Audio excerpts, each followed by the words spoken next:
Okay. All right. Well, welcome back to Hey! we got a lot of different maps going on today. So our friends from Build with Titans, we finally painted some stuff up. Your map's not on there right now, but it will be introduced here in a little bit. I'd like to thank everybody for sticking it out for, man, we've been like going session after session for, I think this is 6 in a row. Next week we'll take a pause. But this week, we got a little bit of catching up to do. Mono/Skylar, do you have anything that you want to pass to the stream before we kick it off? Absolutely. I want to thank everybody and congratulate us. We just hit 300 followers yesterday.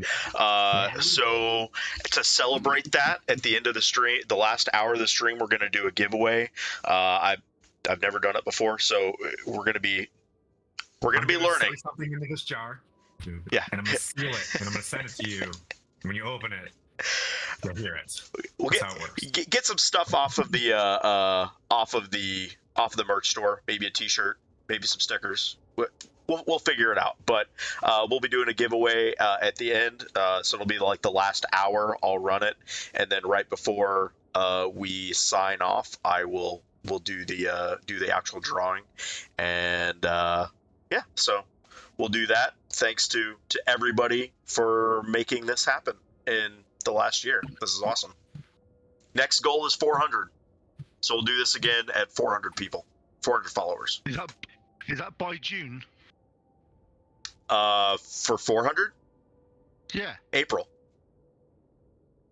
God. By the end of April, I want to see us hit 400, and our goal for the year was to hit 500 followers. I think we can easily beat that. 500? I think we can beat 500. And by when? By the end of the year.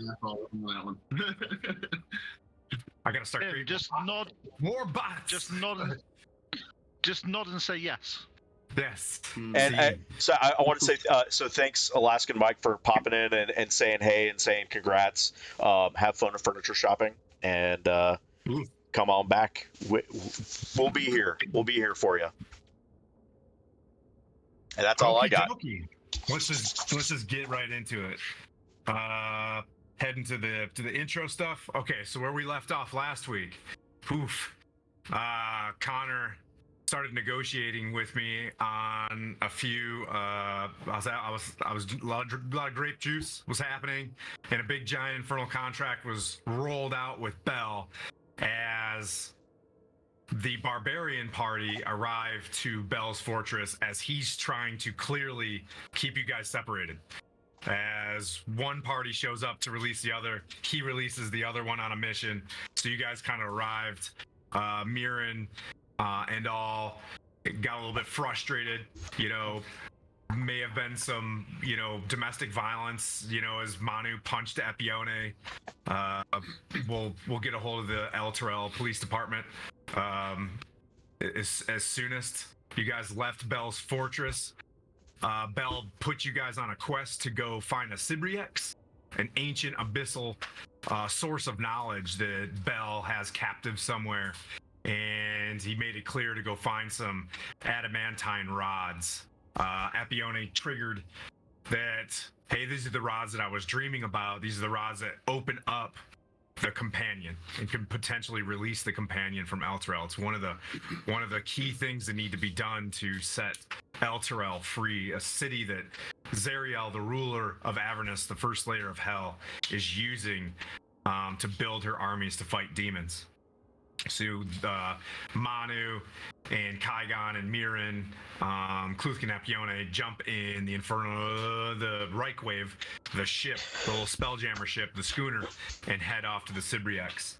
That brought, but previous to that, I suppose, Connor started negotiating with, maybe the bone backfired. I gave my dog. Can you guys hear? Can you hear Chippy in the background? He's nomming on a bone. Okay. He had what we call the zoomies. We were like, all right, give him the secret weapon, and we gave him a big bone, and he's just crushing it. So Connor wanted to get the rest of the party released he felt some remorse. So Connor, what do you think happened when you were in Bell's Forge? Give me of what Connor's truth is, and I'll tell you what the truth is. Connor thinks he's screwed, Yeah. but he thinks he's managed to get Henry to be alive if he gets back from his first part of this adventure, which he thinks he's done now. He's just not back yet. That was in the writing. Yep. He thinks he's got part of Henry. Yep. There wasn't a part of Henry. Just kidding. I said if this guy screws up his own contract, all his other contracts are going to get null and void. No one's going to follow him. No, Bell's got lawyers. Yeah, Keanu Reeves. I then I've got to kill Baphomet before we get to the end game of this part of sort of. If you see him, kill him. Can't run away. Yep. That'll be fine. Cool. Okie dokie. You gotta have confidence, otherwise you're dead. You definitely have confidence. I'll give you that. Confidence. I'm writing that down. Confidence. Confidence. And then we need to openly go against Tiamat as well. Yeah, she's gonna be a mad lady when she finds out. But to be honest, we expected that anyway. It was more of these sort of things have to happen. Yeah. Make some omelets, break some eggs. So he sends you on your way. He let you, Dragunov, go with you. Dragunov, scold you a little bit. Part of the deal was, in order to make this happen, for the Baphomet thing, he also... Uh-oh. Are we chewing on a cord, or that they just turn off on its own? Oh, okay, cool. He's a habitual cord chewer. He starts chewing on things and then just starts drifting. If there's anything in the way, it's gonna get sawed down with it.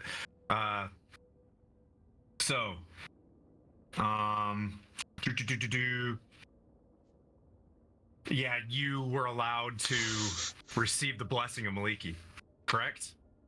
Yep. Me and Volante. Yep, and that would release your father. So he kicked in the blessing of Maliki. I think that was it. If I remember more, you know what I mean? Like, we'll see what happens. There's a lot of fine print. There's pages and pages of this. You seem to rush it in a hurry, and then scampered off towards releasing Lord Kachichi, or Lord Cottage Cheese, which was a massive hill giant demon. You went to Kachichi's maw and released him to create chaos in the Blood War, to create a little bit of timing, which also fell in line with what Olanthius instructed folks to do. So the other half of the party doesn't know that you just started the end game. So in your mind, you're like, cool, well, let's take a nap. All the time in the world. Yeah. Maybe there isn't that much time. I'll see if I can refresh more of that contract, because I thought there was something for the boon. I thought there was one more task. I think the boon was to kill Baphomet. And then your father would get released? Yes. When you return the to Avernus? So if he becomes in charge, yes, kill Baphomet for the boon. So there's three things. And getting rid of Zariel in some sort of way so that Bell can fill the vacuum of power. Yeah, and that was always the plan anyway, so that's not like any change. Indeed. Yeah, it all worked out. So you can tell the party that when they, you know what I mean, like when I give you Henry's skull back to you, you know what I mean, you can say that. Well, as long as if he comes back as a demi-lich, we're fine. It's right here in writing. How do you fancy being a flaming skull that Quicken Loans, Bell, also known as Quicken Loans. Not sponsored by. I saw him in the front of Walmart the other day signing out like quick cash stuff. Hey, just to say, we've got up to 301 followers now. Yeah. Was that you? No, I don't follow us. No. Oh. I dropped a retweet on my big Twitter account again. So yay! Thanks anybody who followed me from Twitter. Yeah, that was a. I just banned that person. Oh, Oh, popped in, popped out. No, it was a. Their name was Veteran Suicide Rate 124. Yikes. Yeah, so. Yeah, that's a sure way to. Adios, brother. Yeah. Yikesies. Account created Oh. 8 minutes ago. Nice. Hey, it's always the good ones that I'll get, like, hey, I need to make your stream better. Like, have you even looked at it? I just need to make your stream better. It's $450 an hour. I'll make your stream better. You know, and you go to their page and they've got like 1 follower, and you're like, there's like no banners on Right, everything. You're like, right. Or Exactly. you get the, hey, can I write an article for your website? It's about sexual assault. Absolutely not. Maybe not. Maybe not. Okay, so there we are. Back to Dungeons and Dragons after we went through the spam. Watch out for spam, everybody. All right. Sibriex. Here we go. So Manu, Kaigon, and Miran. Epione's on board. I'll fly Epione for a little bit. And Kluthkin also had a rough go of it, you know, so he's down below decks trying to get as much rest on his short rest as possible. He had to take a very significant short rest. So he's out. He's gonna lay up and he's gonna bandage himself for today's session, and Epione is gonna try to meditate. But before she goes, right, she wants to pass off a few things. So she got socked by Manu on the way out. So, you know, she's gonna do her, you know, her finger wagging, like, no, that's not how we treat friends. You know, we're all frustrated, Manu. I'm gonna go downstairs and think on this. And she passes a blessing from Lathander, because everybody is now at we're gonna call it 2 days in the Avernus. You've all been here for 48 hours. We're just gonna go 48 hours, which is party number 2. So Connor, Valanthe, without Henry, you guys, when you're traveling, as you climb up to the top of the maw, you notice that even Moon Color isn't shining anymore. Like, she was all rainbowy. Her horn's not as shiny. She did her 1 a day heal. You guys all have 1 tick of exhaustion as you start today's session. But party with the Celestial, she gives you guys a like, hey, let's focus on, we've done a lot of dark things. You know, we can't stray. We have to stay on course. I have a feeling Elturel only has, you know, maybe a day or so left before it gets pulled in the sticks, and tens of thousands of people are lost to the blood wars and will become Lemures. It's not Lemures. lemurs. Always. I thought it was lemur. It's lemure. Yeah. Lemures.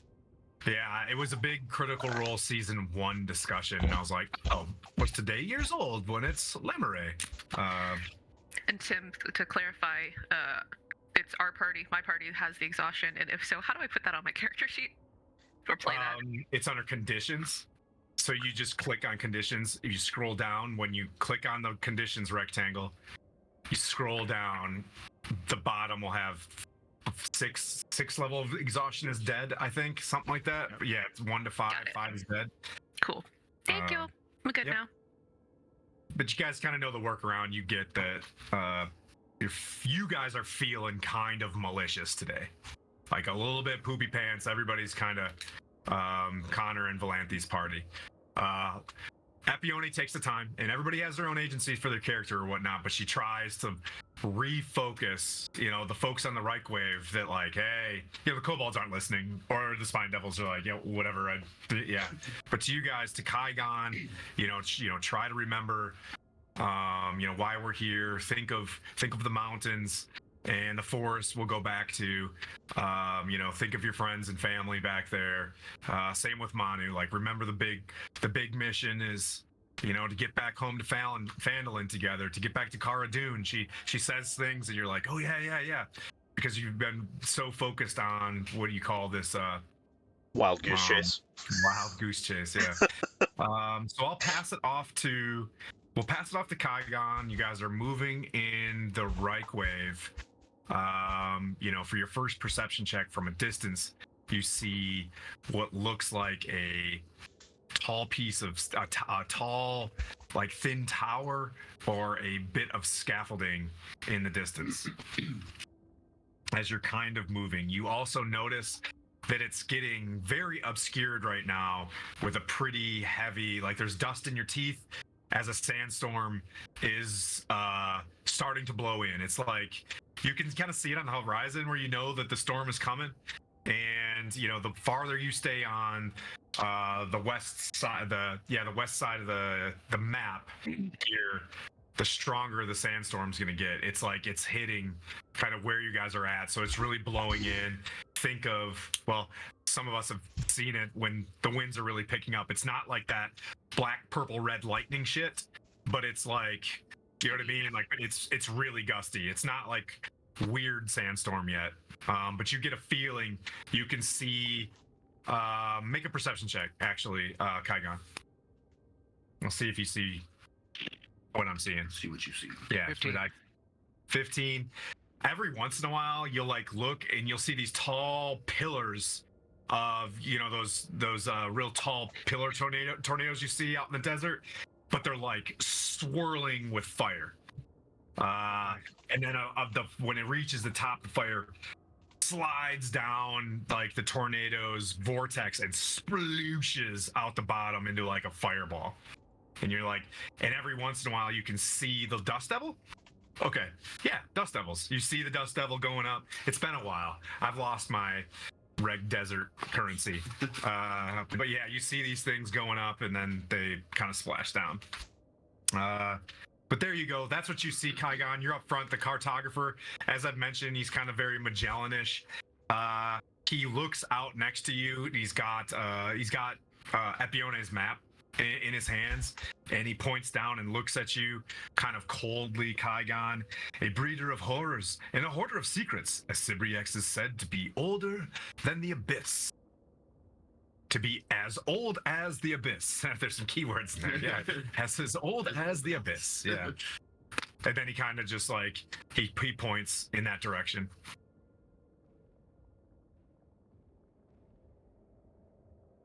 Yeah. So, Manu's driving, so I'll pass that information back to him. Tell him that's our heading.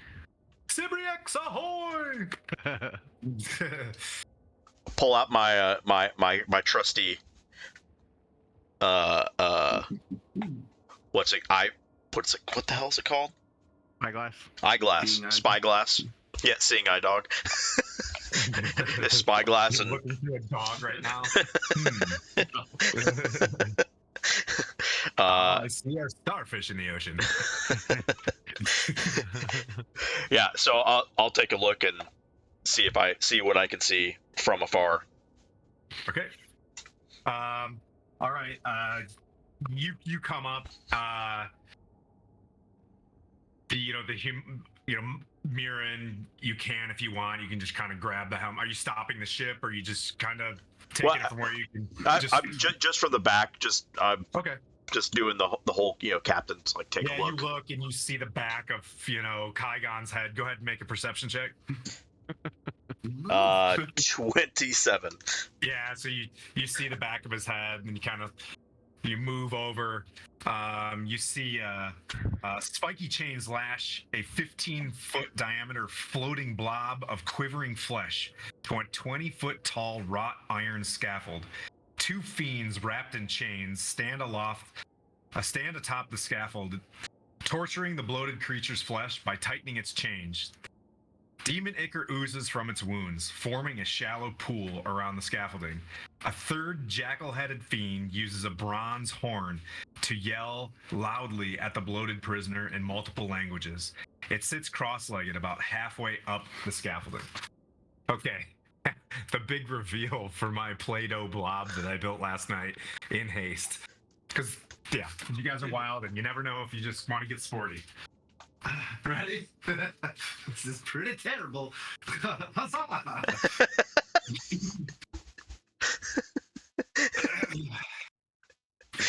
Epi only know you've used her chains?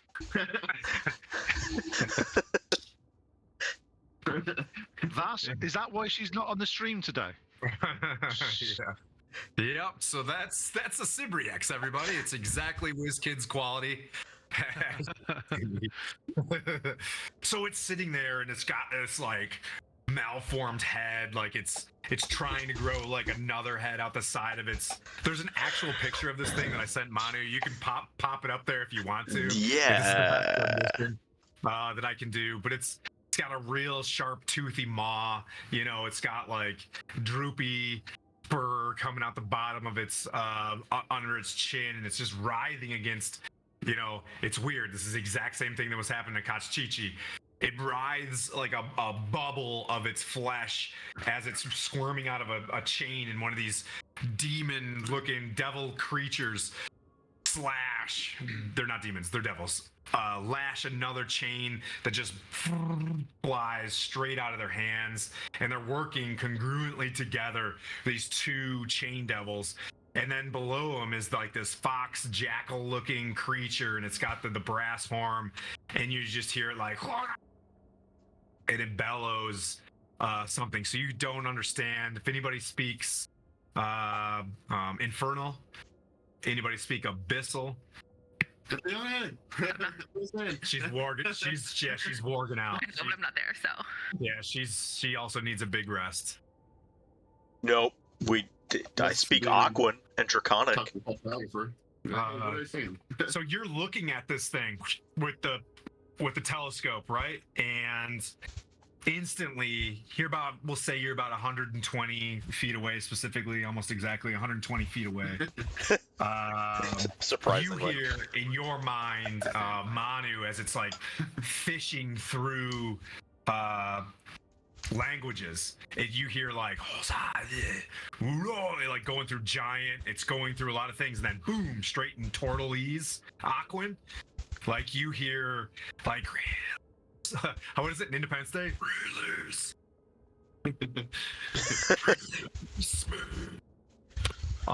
To you. What do you desire? Adamantine rods. Where are the Release me. I will give you what you desire. We need 9 of them. We need 9 of them. Yeah, we need 9 adamantine rods. Where can we find them? Release me. Oh. I will tell you everything. Why don't you tell us first, and then we'll release you. Tell us where 4 of them are, and then we'll tell. Like you just keep switching script in Skyrim, and it just keeps going back to. Yeah, there's no more pages to turn on this one. Yeah. You've advanced to the farthest amount of script. That's what you're doing later. Release me. Are you a garlic farmer? I don't even think Connor remembers saying you look like a garlic farmer. That was hilarious. Quite hilarious. It's still on our front page. Was I drinking that time? It was big Pandaren energy those days. The Red Dragon was with us all. You look like a garlic farmer. How are we supposed to release you? It stops. It kind of stops, like, and then you hear, devil. Can you hear me? No, it's going in and out. Oh, really? Yeah. Well, it's just a matter of who's talking. Oh, yeah. Can everybody else hear me? How's the? Okay. When you make like it's like the sound isn't strong enough when you're making those voices for it to fully register. So yeah, I'm not a very good voice actor. nor am I. Chained. Yeah, so the Cibriex. Yeah, Cibriex is basically giving you this echoey, foul voice telepathically into your head. You specifically. No one else is hearing this. as you're kind of responding to him, Mirren, do you respond in your mind, or do you want to respond to him? Oh no, I would respond in Aquan.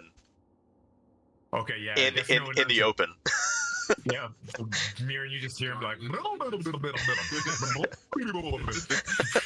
that's him just bubble talk. That's how I imagine it. So how am I supposed to release you? You look pretty screwed up, bro. He's like, kill the devils that chain me. I mean, it's pretty fucking obvious.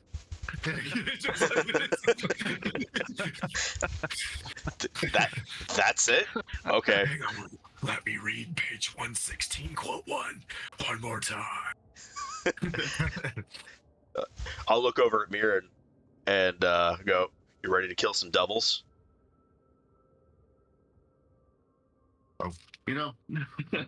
Always. Question is, are we gonna have to fight this Sibriex as well? I don't know. Hold on, and I go back to Aquan. If we kill these devils, are you gonna try to kill us? Of course not. Why would I lie? Insight check. Would I lie? What movie is that from? Wait. Insight check is a 23. You're talking to a demon. Like, as soon as you know what I mean? Like, your Vecna side of you is like, dog, no, this guy, not good. Well, let's take a look around, use that spyglass, see if you can find, maybe the rods are scattered on the floor around him. Or if not, then we have to talk to him and figure out where he has or knows of where they are. Otherwise, if we could see the rods, might as well deal with it now.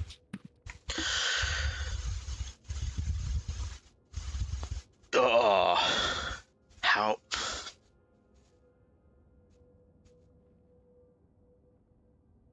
Is the tower made of the rods? They look very roddy. He said it was made of iron. Looks like it was made of iron. So Wrought iron. indeed. Indeed. Wrought iron.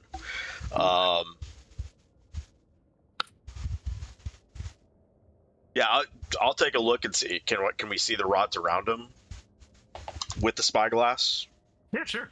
That's a dirty 20.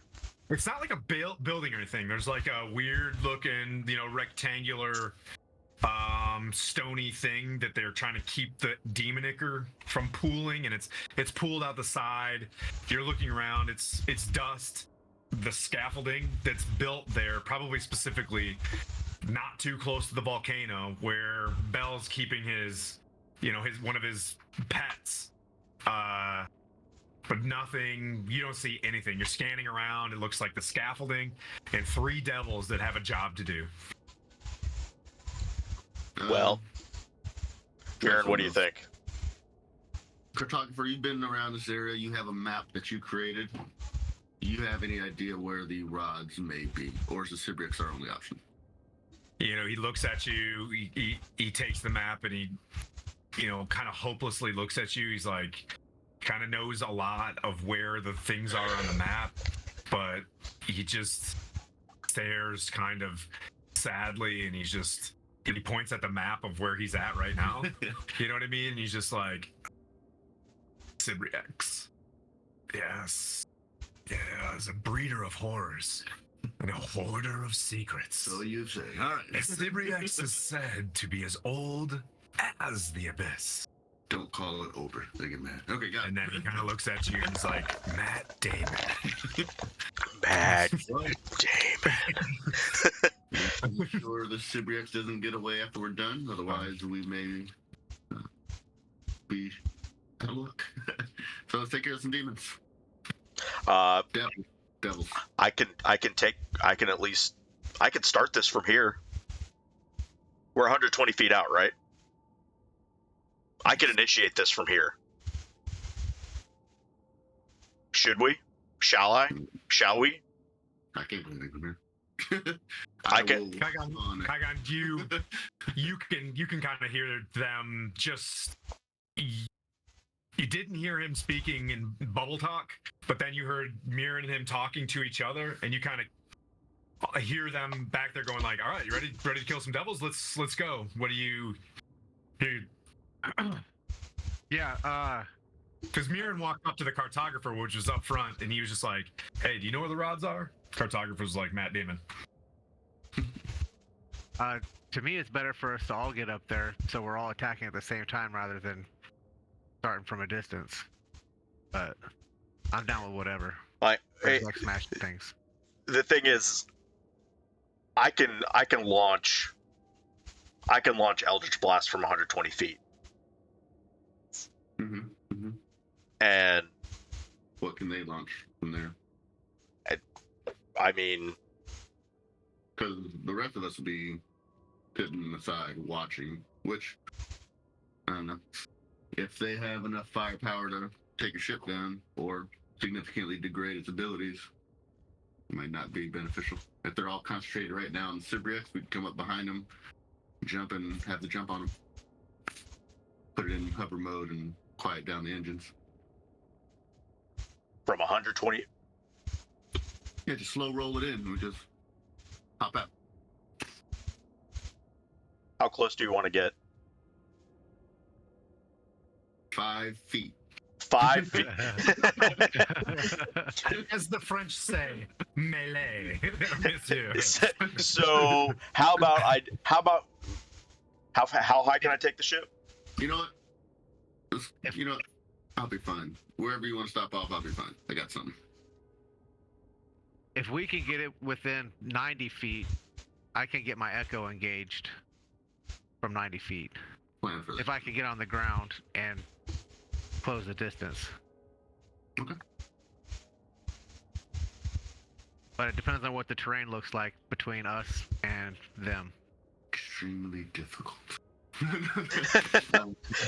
Yeah. What does the terrain look like between us and them? Boop, boop, boop, boop, boop, boop, boop. It's flat. You can see, there's a bit of a hill where I had you guys. You're not really standing there. You're way. So imagine where the scaffolding is on the picture. You guys are like on the camera side, 100 feet outside the camera, behind the camera. Make sense?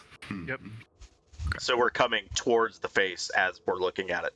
Yeah. You're coming towards the face. How Okay, so no sneaking up behind them. Okay. about I pull up to 90 feet and we fast rope it and go. Yeah. Yeah. Oh, you want to go directly above? No. Well, 90 feet out in front Oh, okay. Hit the ground and and just go full frontal assault. sounds good to me. Sweet. Well then. Okay. Moving closer. You get 90 You feet. bring the ship within 90 feet. Yep. You 290 stop. feet. Yep. Go ahead and you guys are gonna start initiative. Well, before we kick it off, I'm gonna go ahead and cast Find Greater Steed and Oh. summon a Pegasus. Go like, hello. We're going into battle. It's me you're looking for. Can I find a Pegasus? But when you call it in hell, you get a fucking nightmare.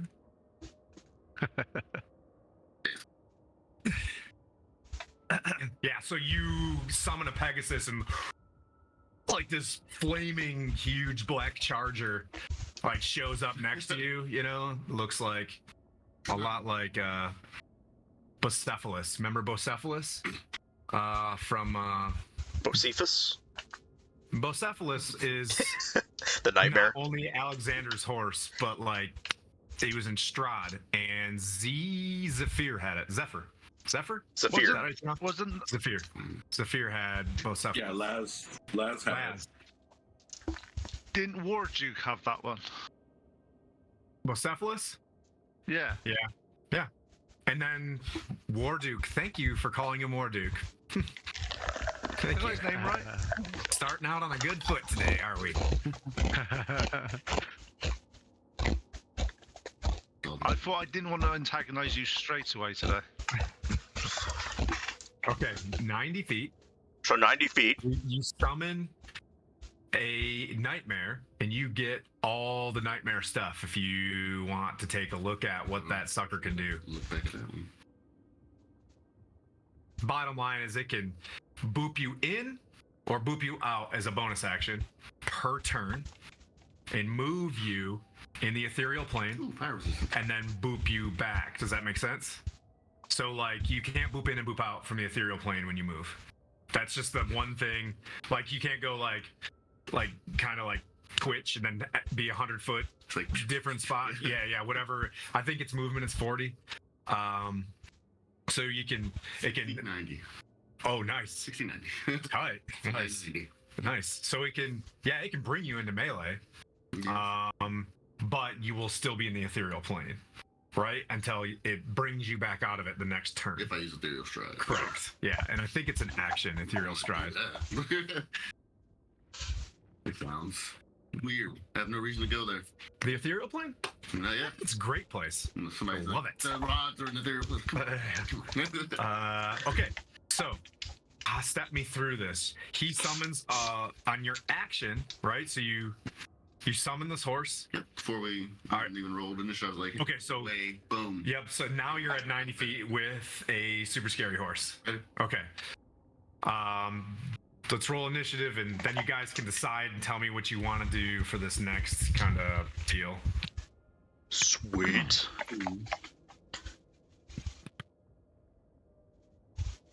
All right. Who are my big 25 and higher guys? Nobody? 19. What did I do with my fancy pen? 19.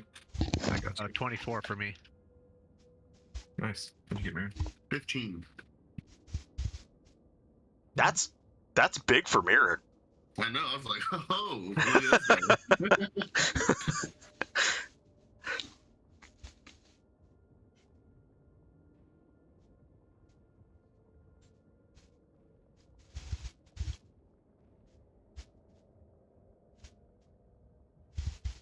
And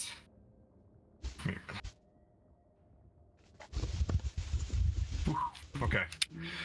Kaigon, the ship is starting to roll to a stop. It takes a broadside, right? Yep. Are you just nosing it? Okay, it takes a broadside with the side with the two spine devils like tightening, getting ready, and it'll take an action. If you want them to get an action, it's going to take them, what did I say, 3 rounds. So they begin the first round, starting to get it going. They're on round 2, right? So they're getting some spikes ready, or some big bolts going in. They're getting ready to line it up. In about 2 rounds, they'll be able to fire. Fedge and Fag and Uba Gooba, those guys. Quab. Yeah, those guys are going downstairs, getting ready. They're taking the cutlery and folding it up, and batting the hatches. We should beat the corners. Fedge is just like on a bongo, like Crick and Dolt, he's kind of standing there, like getting ready to defend the ship as well. So Kaigon, you're up, brother. You're at 90 feet, facing what you see. Wrought iron scaffolding, 2 chain devils on top of it. Have you guys fought chain devils yet? Yes. Yeah.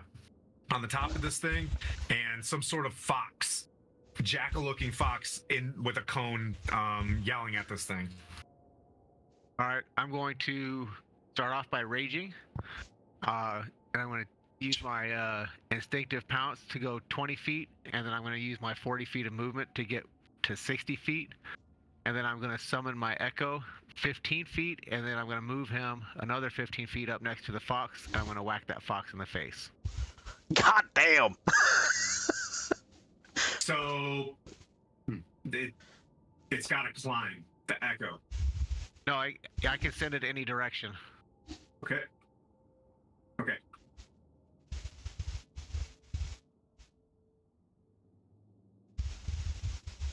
And then you're kind of, how far are you away? I'm roughly 30 feet away.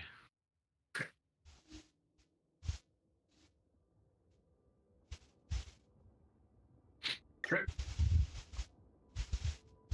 No, not putting that over there. We're gonna make believe. Okay, and you're gonna boop the fox. Yep. Right. Commence booping. 12 plus. Does the fox say? Dirty 30. Dirty 30. That's gonna hit. You can get a clean 30. I'm impressed. Yeah, right. And that's 8 plus 12 is 20 plus 10. It's 30. 30 points of damage. Dang, 2 30s. That's cool.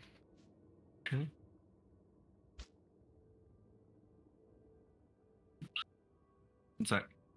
Yep.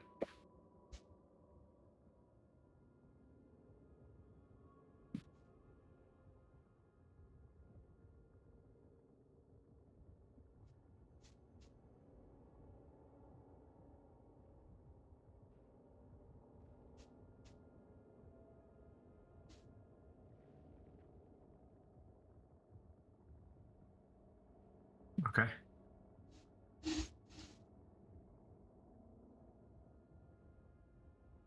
So it's sitting there, it's got this big brass horn, and then all of a sudden, just and it flies, from a distance. It hits up against one of the wrought iron scaffoldings and bounces back and stays in melee.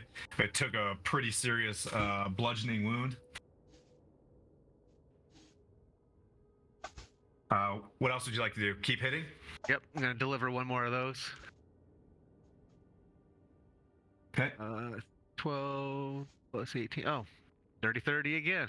I'm rolling nothing but 30s today. And I am attacking recklessly, so Okay. Everybody that attacks me has advantage. Okay. And that's 7, 19, so 29 points of damage on that one. Okay.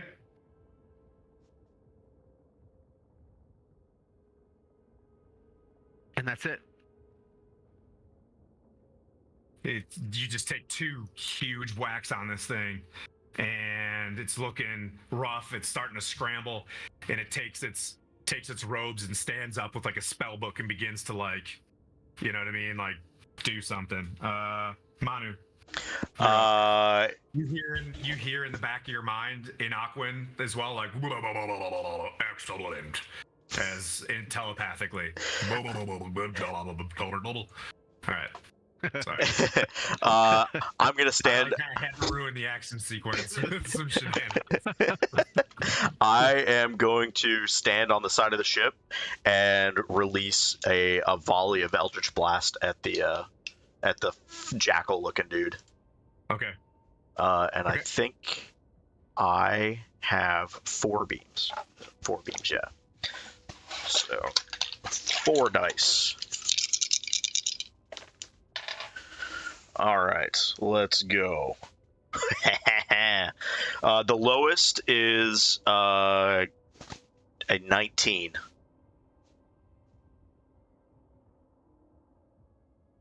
Okay.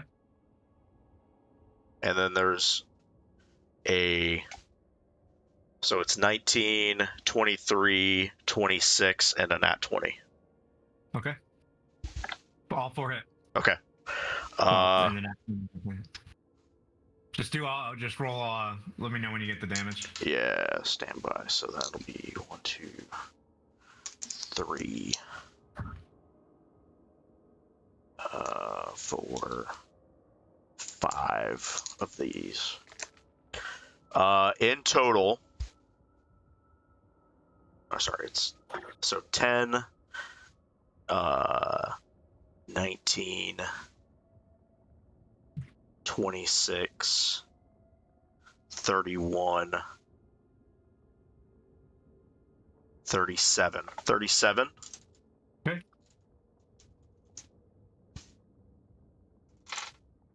From the side, so you guys roll the ship up on the broadsides, and you just kind of stand there with Uza and just like, Cacao.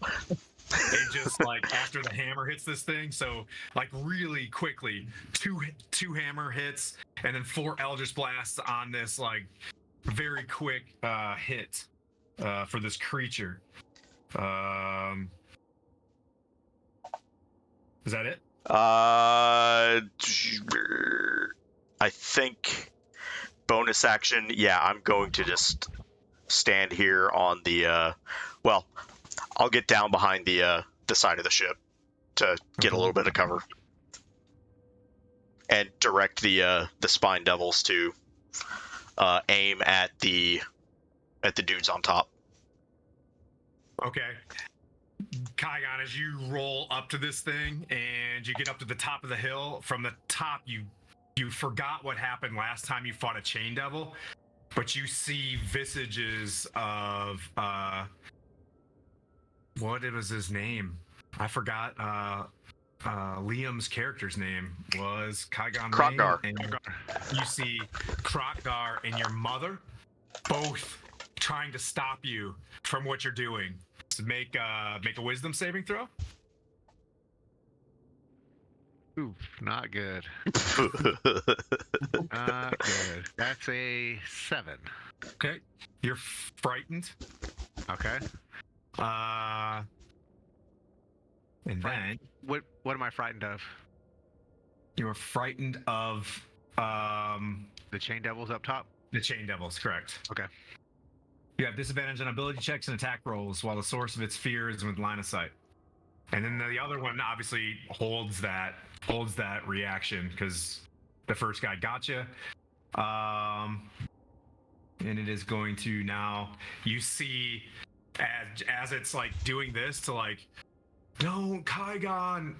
And as soon as you catch fear, you see this rusted helm, and then the hands turn to chain with like a blackened hand with like long nails. Then a burst of chain flies straight out of its hands towards you. 2 hit. And grapple. Does a 24 hit, sir? It does. Kapow! Yeah, these chain devils were boogers last time, weren't they? Reach. You were grappled. All right. And take what you're raging 7. You're taking 7 slashing damage, and you are currently grappled by this. The other one is going to. Oh no, it's going to hit you with another chain. See if that misses.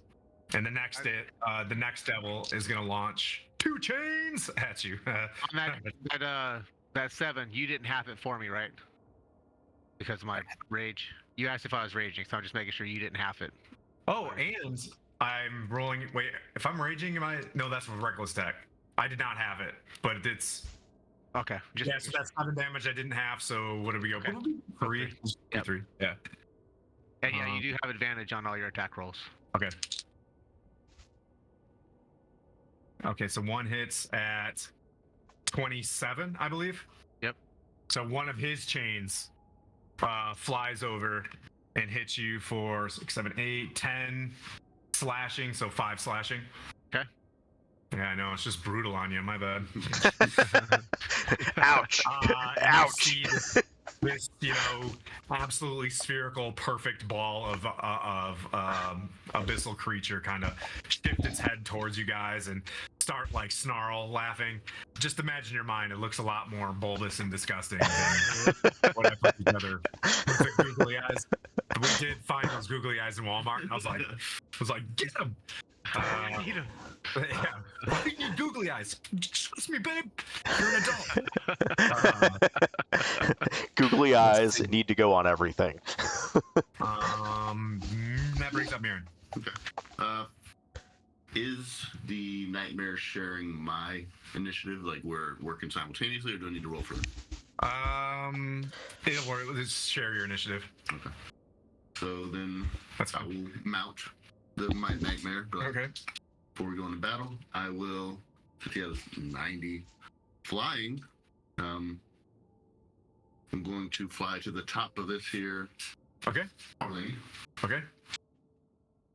Take some snazzy pics. Are these considered large or small creatures, the chain devil, or medium-sized creatures? Medium. Have advantage on them while mounted.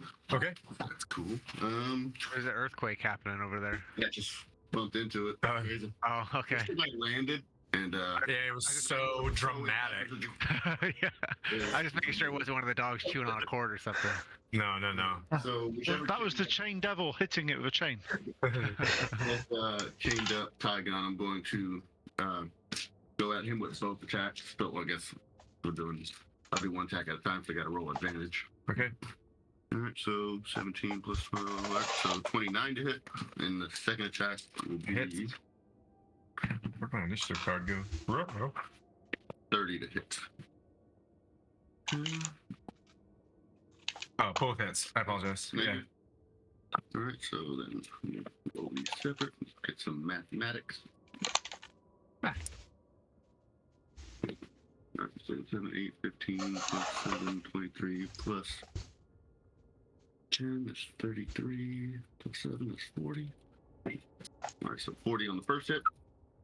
Okay, so you're swinging from atop the. I'm mounted just. Bam! All right, cool. On the second. All right, you just swing down with the Holy Avenger and smack a devil for how much? 40? 40, and the next hit will be. Yikes. Nope. No. You guys hit hard. All right, so where to go? 4, 12, Ow! 14, 16 plus 7. That one's a little bit less. 23 damage. 23 damage? Yep. Okay. And the nightmare that I'm currently on will. So you take 2 downward swings at a And then the chain devil. nightmare rears up to do his hooves attack. Okay. So let's see, plus 6 to hit.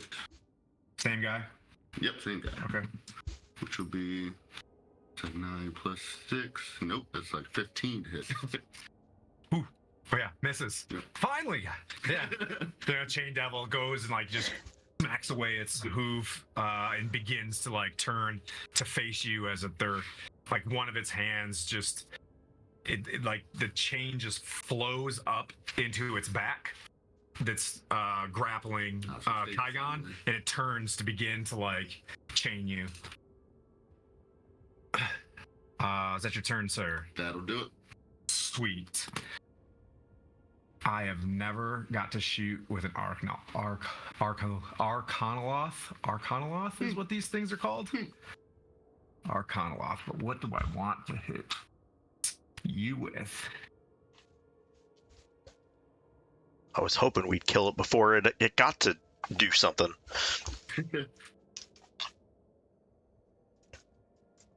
That's just our luck, though.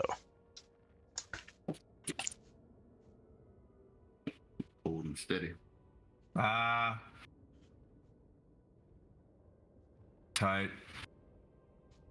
Oh. Make a charisma save, Kygon. Yeah. All right. You know what this is, Connor? I was going to say, Kygon, is your name Connor? That's a 17. Well, I guess if you guys are smart enough to know who the spellcaster is, he knows who the big tank is. He's just like, it's a Mark IV! That's a 17. That's a 17. Yeah, I rolled a 16, and I have a +1 because I'm a very charismatic barbarian. Do you know shit? What is your charisma? +1. I have 12, so +1. You're very fancy. So like you smile, you know, and it's like, ding. Oh, did you roll a disadvantage? I did not. Oh. Oh, I rolled an 18 that time. That's So- Yeah. You like smile back, you know what I mean? And as he's trying to like, this dark energy starts forming around you, and you just kind of, you've seen this before in against Tiamat, and you somehow, just your force of will keeps you on this plane of existence. And the Arcanoloth goes, and Infernal says, Merde! That sounded awfully like French. Let's see. Okay, let's see. That's it. That's all we got. Kaigon, it's back to you as you you knuckle down on this, but I believe your echo is still there. Yeah. Okay. What kind of shape does the fox look like? Is he pretty rough? Rough shape and getting ready. You can see him just like doing his get out of jail spell right now. Like he's like forming. You can see the shit like swirling around his feet right now. He's like "Ah, magic. Now, is that a verbal spell? Because I want to know what the fox says. All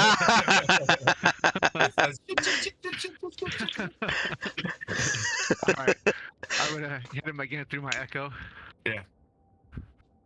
2 18s. So that's -5 is 13 plus, so 31 to hit.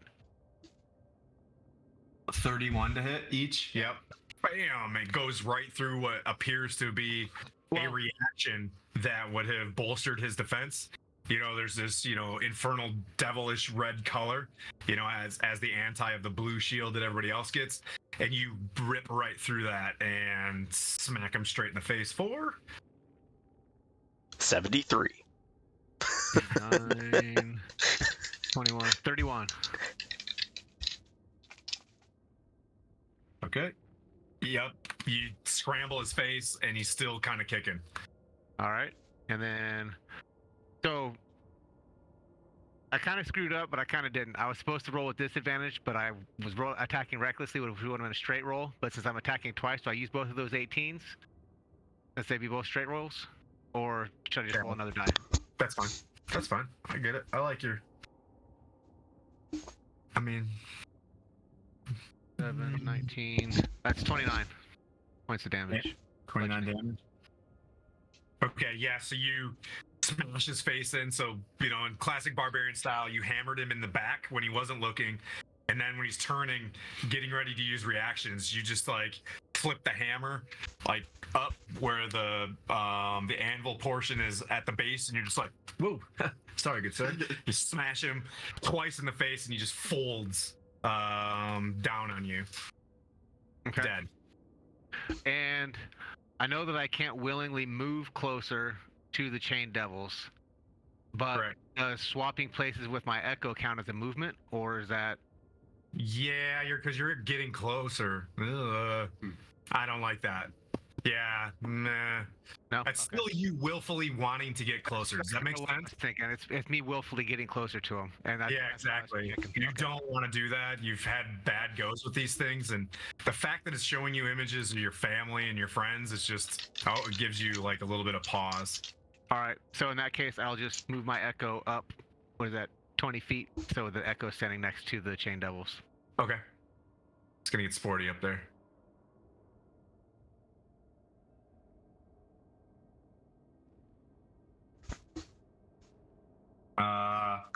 You hear Manu like real quick. I need to redact that and leave my echo down where it was, or it's going to disappear. Sorry, because that's going to be more than 30 feet now. Oh. Way to be honest, buddy. So Manu, did you hear that? You hear the Sibriex telling you to destroy the chains around him. Which brings up Manu. Yeah. I'm not going to completely dismiss that.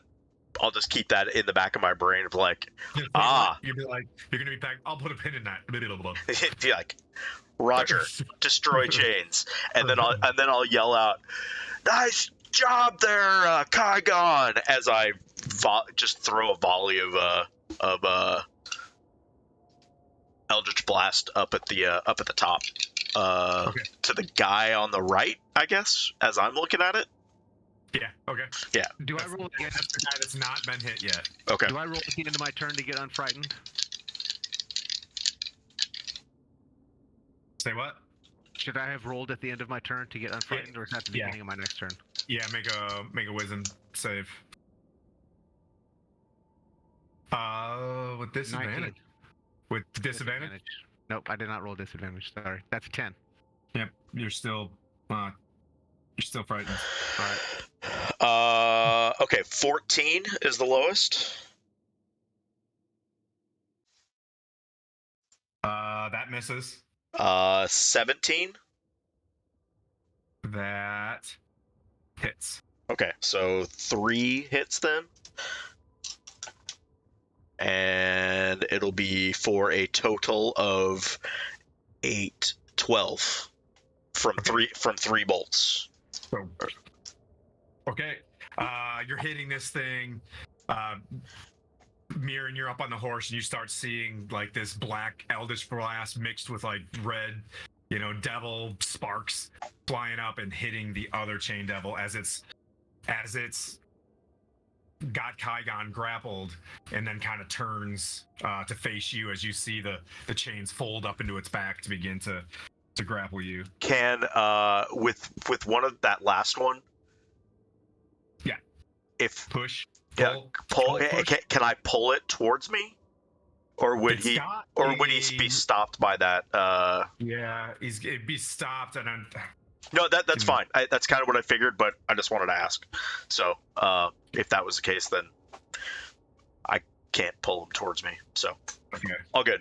I got an 11 on an athletics, to fall over because I kind of like the idea of you pulling it off the edge. Yeah. So on the last one that hits him, Yeah. I'll try to pull him. Okay. Yep. It pulls and it hits the side and it doesn't go over. So pretty bulky, pretty tanky.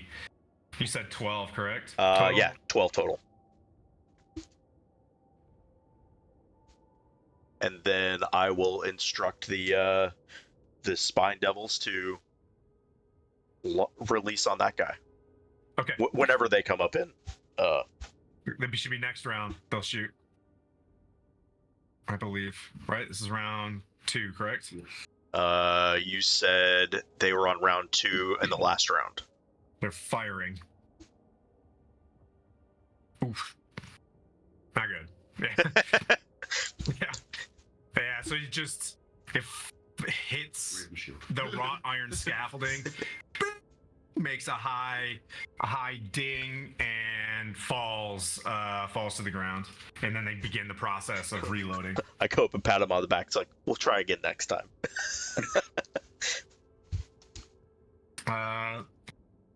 It's okay, Kygon. We'll work it out. Let's see. It brings up the chain devils. It's gonna turn around. You see a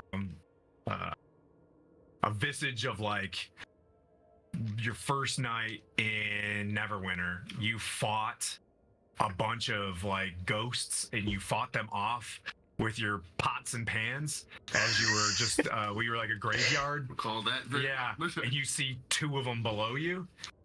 So make a wisdom save. All right. Well, manage. Does it have anything to do with becoming paralyzed, stunned, or feared? Fear. Yeah, Not. frightened. You cannot. As you look and you're like, Yeah. Okay. whatever, I already fought that bro. once. Okay. And then let's see. Do I want to keep banging away? Oh, so 3. Kygon, you take 9 4 piercing damage from the chain. It's both chains that are on you. Okay. So 9 down to 4. Oh, let me and- do the half it that way. I don't Okay. have to use. So 9 piercing, All right. and then 24 to hit on is the highest I have, Mirren. As a chain flies up and hits you, you're grappled on the horse. Ooh, can your horse be feared? Stand by. I have that page up. I want to say it cannot. I don't think it can either. No. 10. You take 10 slashing from that chain devil. As another chain, flies out of its hands towards you, wraps you around your waist, and then the other one misses like a champion. And that brings you up. All right. So I will continue to try and free Kaigon from his. Well, I'm in chain now. Okay. I guess I'll sort myself out first before. No, I'll still try and help him out first before I do that. Okay. So the chain devil that chained him, I will. Both of them have a chain on him, coming out their back. Oh, okay. Well, the one that I attacked. Yep. The one I initiated. Predominantly. Yep. So I will grapple at disadvantage, which I have advantage, which is normal. Because he's a devil. Correct. Ooh, nat 20. Tight. Nice. Wait, you rolled with advantage? So Wait, I have advantage because he's a medium creature and I'm on my nightmare. So I Right. get advantage against creatures smaller. Yep. But then I have disadvantage because so you just rolled one. You just rolled it. Okay. Okay. And you got a nat 20. Yep. Tight. All right. So Holy Avenger time, baby. math. Mute. They gotta mute that thing. Epioni's in a group chat at work, There's and they're obviously talking about where they're gonna get lunch. So it's just like, bing. 36 plus 7, 43 without anything. Plus.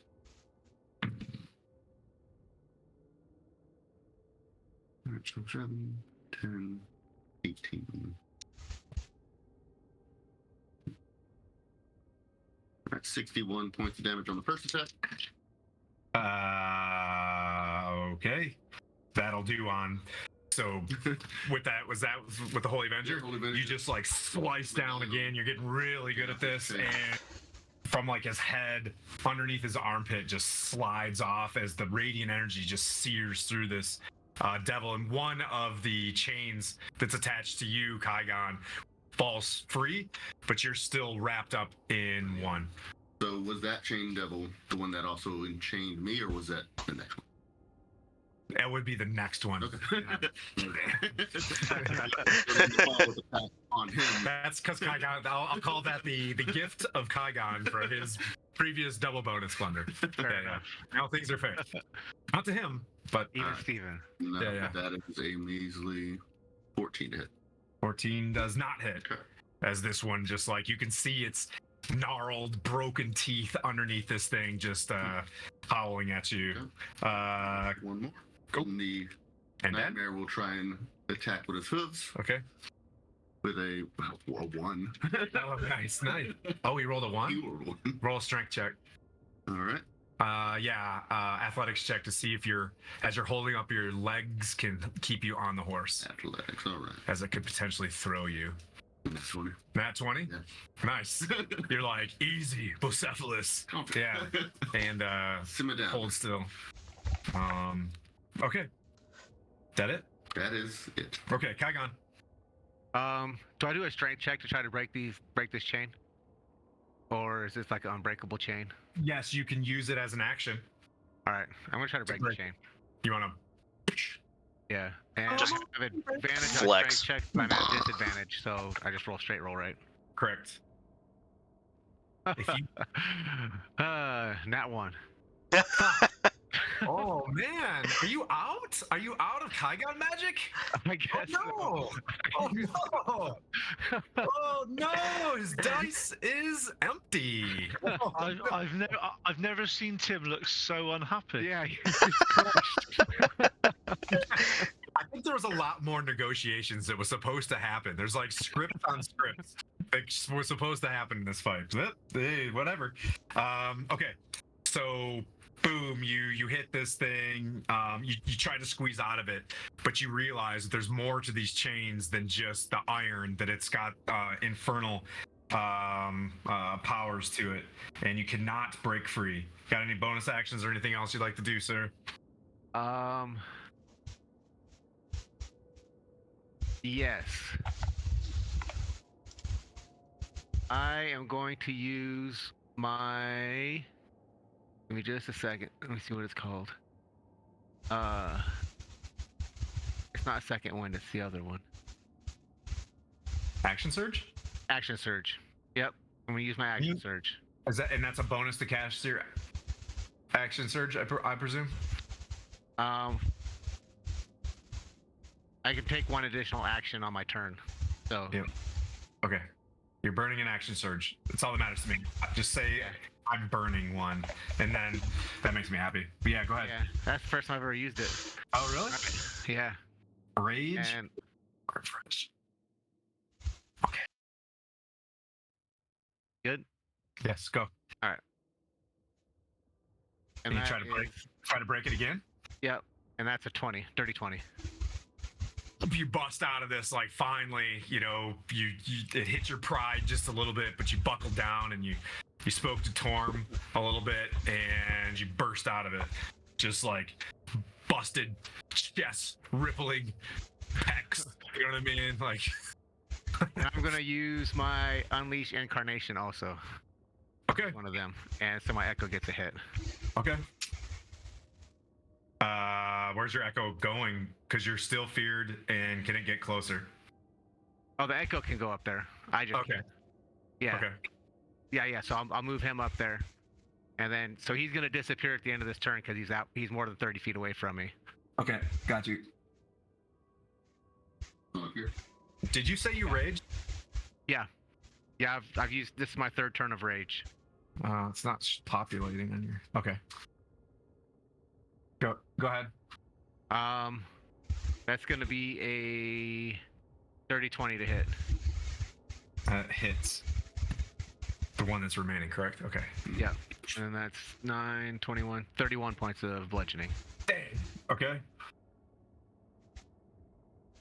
Okay. And that's it. That's all I can do. I'm not Broke the seeing. chains, jumped up there. Oh okay. yeah. And then roll. Was it wisdom to Nah. fear? Correct. Disadvantage. That's not gonna do it. That's a 6. Negative. Okay. Worse fear. So close. More fear. Yeah. Super fear. Cape of fear. Okay. Manu. You're watching this go down. The nightmares up there, just really cool nightly looking things are happening at the top of this, tower. Fedge and Feg come upstairs and they've got like infernal popcorn. And they're just like, they're chowing next to you. Like, they got little signs, you know what I mean? It's like medieval times. Yay! Yeah.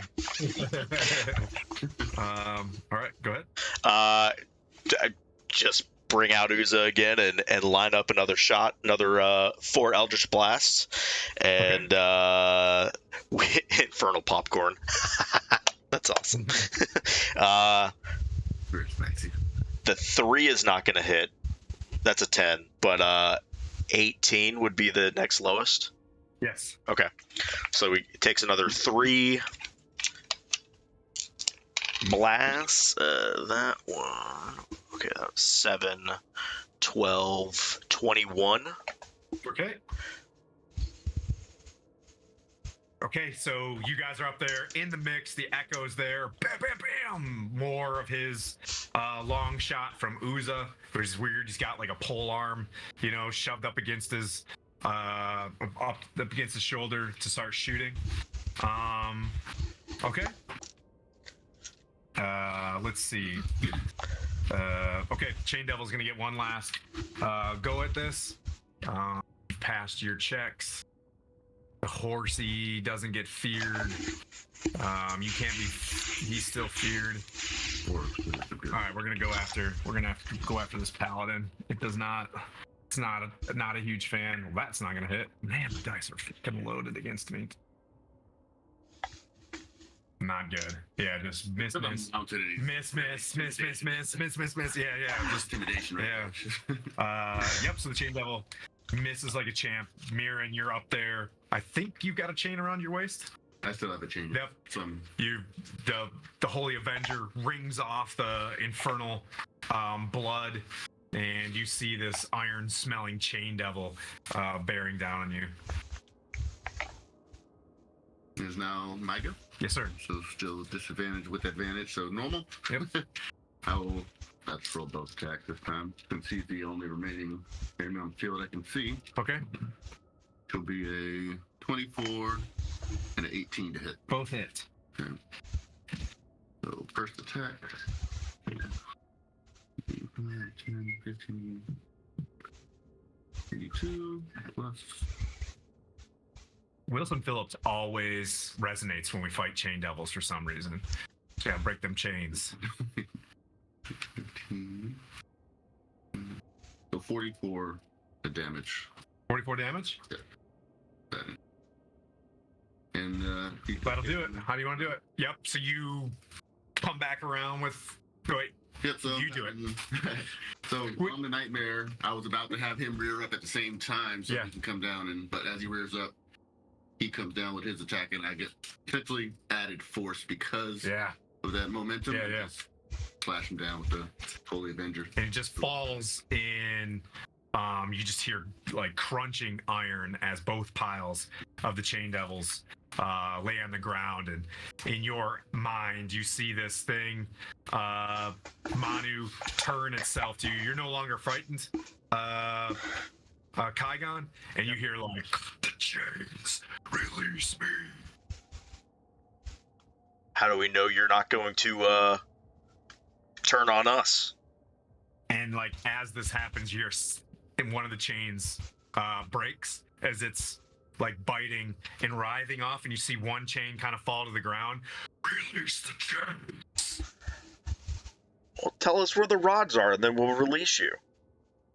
It's writhing in this thing, and you hear another snap, and you see one more chain kind of stuck to this thing as it's working. You seem to be able to do a pretty good job of releasing yourself, bro. And it snaps the bottom chain. The chains writhe off it, and it begins to start floating up into the sky. How big is this thing? Pretty massive? It's considered huge. Yes. Huge. So I'm saying, like, in this turn, we're maintaining initiative. That was Mirren was the last turn. Kaigon, yeah, you see it's snapping its chains. He's talking, snaps another chain. Initiative comes back. as soon It as snaps, the second starts chain floating. snaps, I want to pop my echo over next to it. On the ground. Okay. While it's Yep, still on the ground, yeah. Yep, it's underneath. It's underneath the ground. It's your echo is standing in a pool of demon ichor. Okay. You see your echo still got its its powers, but it starts to like shift a little bit, shift and shimmer. It's immune to all conditions, if that matters. Fine. Anyway, yeah, you move your echo over there. It's holding still. Yeah, just right underneath that thing, so that if it tries to leave, the echo can get that reaction. Okay. And I mean, Kaigon hasn't heard anything that the conversation between Manu and the Sibriax, right? Well, we know this is the Sibriac, so we've taken that, and so I'm going. If you're not as well, I'm gonna chat out, be like, "We've done you a service. What's the information we require?" Well, I didn't talk to him yet, so hey, we let you free. Where's the rods? Essentially, in like fanciful tones. With before you do that, Kaigon, you moved your echo, right? For this round. The three of you make a Constitution check as like a big pulse of like dark energy flying on a almost like a horizontal wave, and it's got like a bubble. It goes out to 120 feet. It goes way past the ship, and everything on the ship feels this as well. So I'll roll this Constitution save too. Nat 20. Yeah, you feel, you see a broken plane of existence. You find yourself on weird platforms with strange like winged beasts flying, like snakes with like 77 heads and millions of eyeballs like swirling around you on this platform, and then whoop, you come back out of this, you're like, whoa. What do you got, Kaigon? 22. Kind of the same thing. You feel this energy kind of feel a little bit of the same. What's up? Oh Monty. wait, that was a con save. Con save. So I have That's a plus 12 on that, so it's actually a 38. But you didn't just say that. You can just let that. You have to do your touchdown dance. 25. 25, yeah. You guys feel that as well as this big pulse. And you guys are immune to whatever that effect is. And then it begins to start to float up. Manu.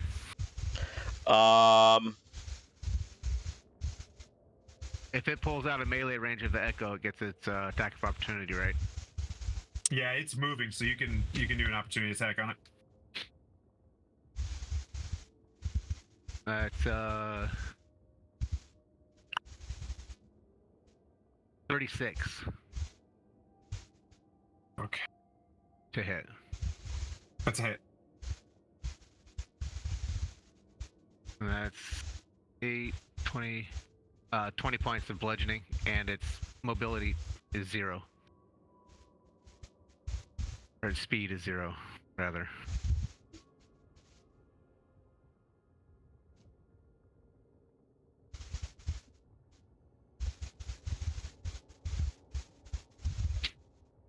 There's no save on that. Is this one of those bullshit? This is it's the Sentinel feat. I have Sentinel attack, go. Oh, okay. Yeah, just even if you're Tiamat, you can't move. You know what I mean? Like, Legendary resistance. yeah. Well, that's what I was saying, but there's nothing to resist, is there? I don't think there is. I think it's just if you hit, Yeah. the effect happens. It's a one Yeah. reaction hit, and that's it. For that round? Yeah. Hit. Oh, for that round. Okay. Yeah, Okay. when, you that hit makes a creature, when you hit a creature with an opportunity attack, the creature's speed becomes 0 for the rest of the turn. Creature Oh, okay. opportunity Yeah, attack that makes moves. sense. Okay. Okay. Oh, yeah, not for it. Yeah, I was like, excuse me. All right. Chain of mail. Okay. How much damage, sir? 20. All right. Manu. I'm basically just gonna say, well, you see what's gonna happen if you try to leave. You can either just tell us the information we want and then you can leave, or this is going to end badly for you.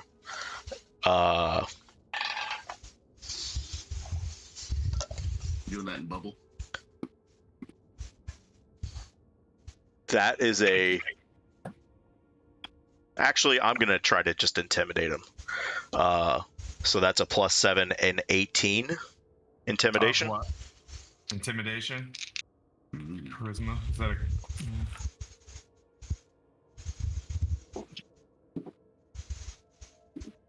yeah, fine. It doesn't want to be intimidated. I hate my dice today. I'm going to put them all in jail. That's 1. All right. So you say it does not want to be intimidated? It's not intimidated. Okay, gotcha. That's my turn. Okay. God, I hate creatures that are really strong that have nothing but checks to throw at people. Like, it's like if you guys are constantly rolling 40s on everything, it's like that fucking sucks. But I'll give it a try because it can do one thing. So, Manu, make a dex save. Can I see this? Yeah, it opens up its mouth and just spits like this huge thing of snot at you. 17. Oh. Okay. You're supposed to save. What's up, baby? Yes, ma'am. Okay. So you see this large, like, just like this, it bellows this big, like, sloogie. And it spits this bile at you for. Let's get some dice out. 1 million damage. Oh shit! Oh boy.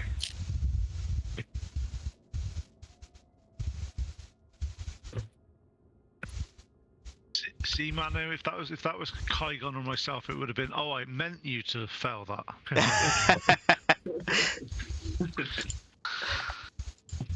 I only have a +3 on Dex. I just get advantage. And That's everybody, higher than my charisma save.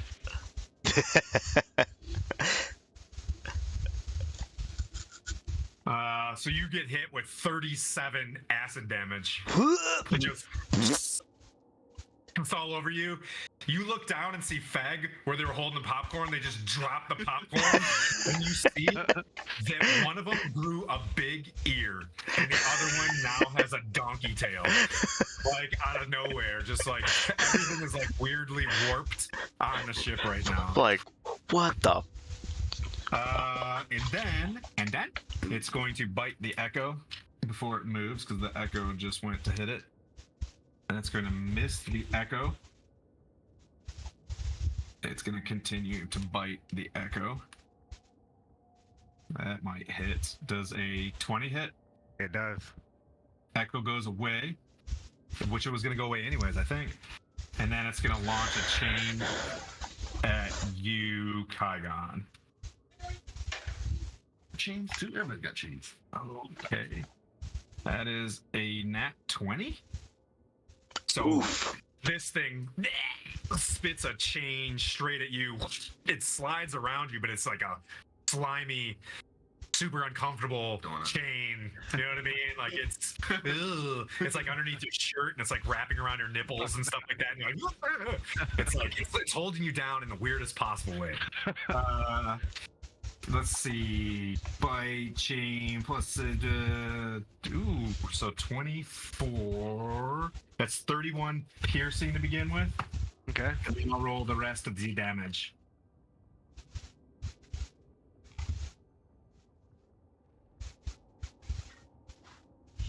And 14 piercing.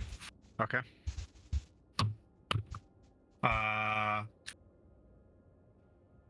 Now it's Miran's turn. Okay. Seeing that Yeah. T-Rex is trying to escape, or I mean, it's fighting this, but also trying to escape at the same time, I'm going to, on my nightmare, position myself, actually not directly above it, but off to the side, but flying higher than it. So if it tries to then proceed higher, I will use my reaction to stop it. But once I'm sitting there floating, maybe right around there, I'm going to attempt to communicate with it and be like, it doesn't have to be this way. Can you tell us where the rods are before this gets any more not in your favor? And, What? Okay, what was your intimidation on this round, Manu? It was an 18. I'm going for And that's charisma? wisdom. Yes. Okay. He's playing good cop. And you're rolling. I'm going good cop, he's going bad cop. We'll see how it goes. So I'm Okay. rolling for persuasion to see if it'll just But you're taking your action to also communicate with this thing. I position myself Okay. there, and then I'm just trying to talk. Okay. Yep. So So let's see, that's 17. 17. Yep. All right. It seems to like emanate chaos and hate. It was starting to like begin another chain coming out of it, but you get the sense that it's beginning to listen, but it's still kind of a shit show right now. Not there yet. But yeah, you guys are making the check. All right, does that make sense? Like you're making the check. Okay, so Kygon, you're going to battle. You hearing Manu kind of speaking with this thing in your mind. Do you speak giant? Yep. You hear it saying like to you like kill them, and it begins to like turn its head on you, and it's your turn. It's wanting me to kill my peeps. Yeah. All right. Why do you attack me? We came here for some rods. We just want to know where the rods are. Do you want to try to persuade or intimidate or something like that? I'll give it an intimidation a shot. Okay. Before I do, just to kind of add to it, I'll put my echo right next to him again, and then I'll try to intimidate him. Okay, it's probably about 20 feet off the ground right now. It's probably parallel with the top of the tower in the nightmare. Okay, then I'll put my echo on his head.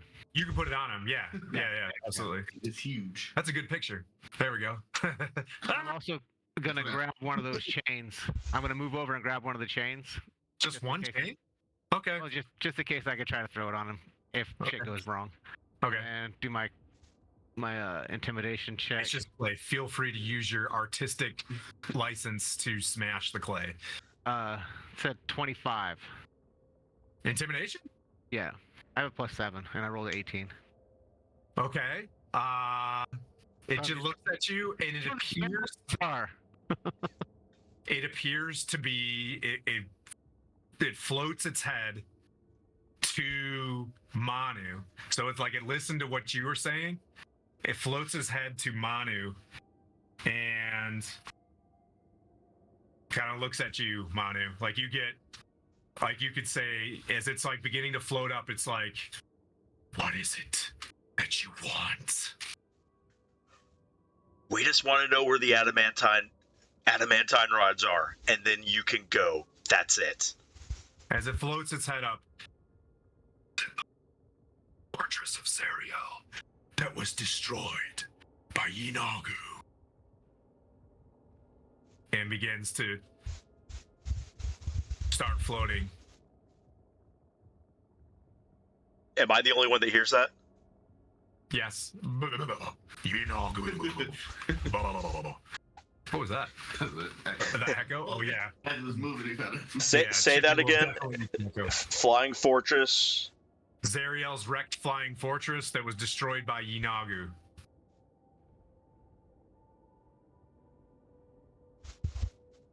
I'll just yell out, "We know where it's at." Sort of. Do we know that? Actually, no. So I'll say too. It's like, where's the flying fortress? He's just like, the next question is your death. As it starts to like drift more in your direction of the ship. But you've noticed that like, I'm just gonna say like all of the kobolds now are starting to take the donkey form from Pinocchio, where like they have the big ears and the tails now. They have like donkey ears and tails. I don't have the Abyssal Wretch chart up, but that works fine. Yeah. And then she's like, yeah, let's do it. They're getting cuter. Yeah. So he's coming at me. What I would say is, from your insight, is like if you just don't stop, he's gonna make it a lot worse for you as he floats up and away. Oh no, that was it. You're like, good day to you, sir. And it's like, a good day to you. It's just like, I just want. It's like you said, flying fortress. Like, where's the flying fortress? Okay. The clay monster begins to fly up. We'll take a 5-minute break. Let everybody else get back. You guys know kind of where you're going. You guys can mount back up. Search the bodies at your will at the beginning of the next turn if you want to. And then we'll have you guys pressing towards wherever. Sweet. Real quick, thanks Wicked Ninja for sticking around. If you can make it back in the last hour, we'll be doing a giveaway. So we'll say that. And be back in 5. Take a 5-minute break. 5-minute.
running. I can't not say cool running if you're gonna Count in German? You never saw the movie Cool Runnings? yeah. It's like, why we gotta do it like the Swiss? 1, 2, 5. Oh, yeah, that's right. Yeah. It's been a minute That's since I've seen that. So Henry, you Yes. are literally there smoking in a cage right now. So you're in the top left-hand corner of the map in the screen in one of those lovely and you're not in the Coors can of beer. Let's move. Yeah, we're gonna not try to get banned for that. That's a prop. A prop is a prop. There's nothing in there. Product placement. You're inside of that like strange brew, just in a big. Yeah. So, Henry, you find yourself blinking to consciousness. If you see, I took some liberties on your character sheet. You'll see that there's 2 points of exhaustion and 6 hit points. As you come to, you feel the warmth of a hug around you, and you start to feel a pinch on your upper chest and a pinch on your thigh. Your thigh feels like a hug around it as well, but the hug feels like very barbed wool. You look down and there is a translucent looking bat with some kind of patchy fur on the top of its head and like an armadillo kind of snout pumping blood into you and release, while the one on your thigh slowly stops siphoning off blood and they begin to flap like very sweaty, moist flappings, and they go through the cage and they stand on the outside as you blink awake, and they just kind of like make some high-pitched squeal at you as they climb to the top of a 12-foot cage and look down at you with their snouts dripping your own blood that they have been circulating. Oh, there's a box gonna fall behind you. Oh, wait, is that box gonna fall, Kaigon? Oh no, it's a hand. Okay. I just like, oh, I don't know, that could be on your minis or a 3D printer underneath there. I could have saved your life.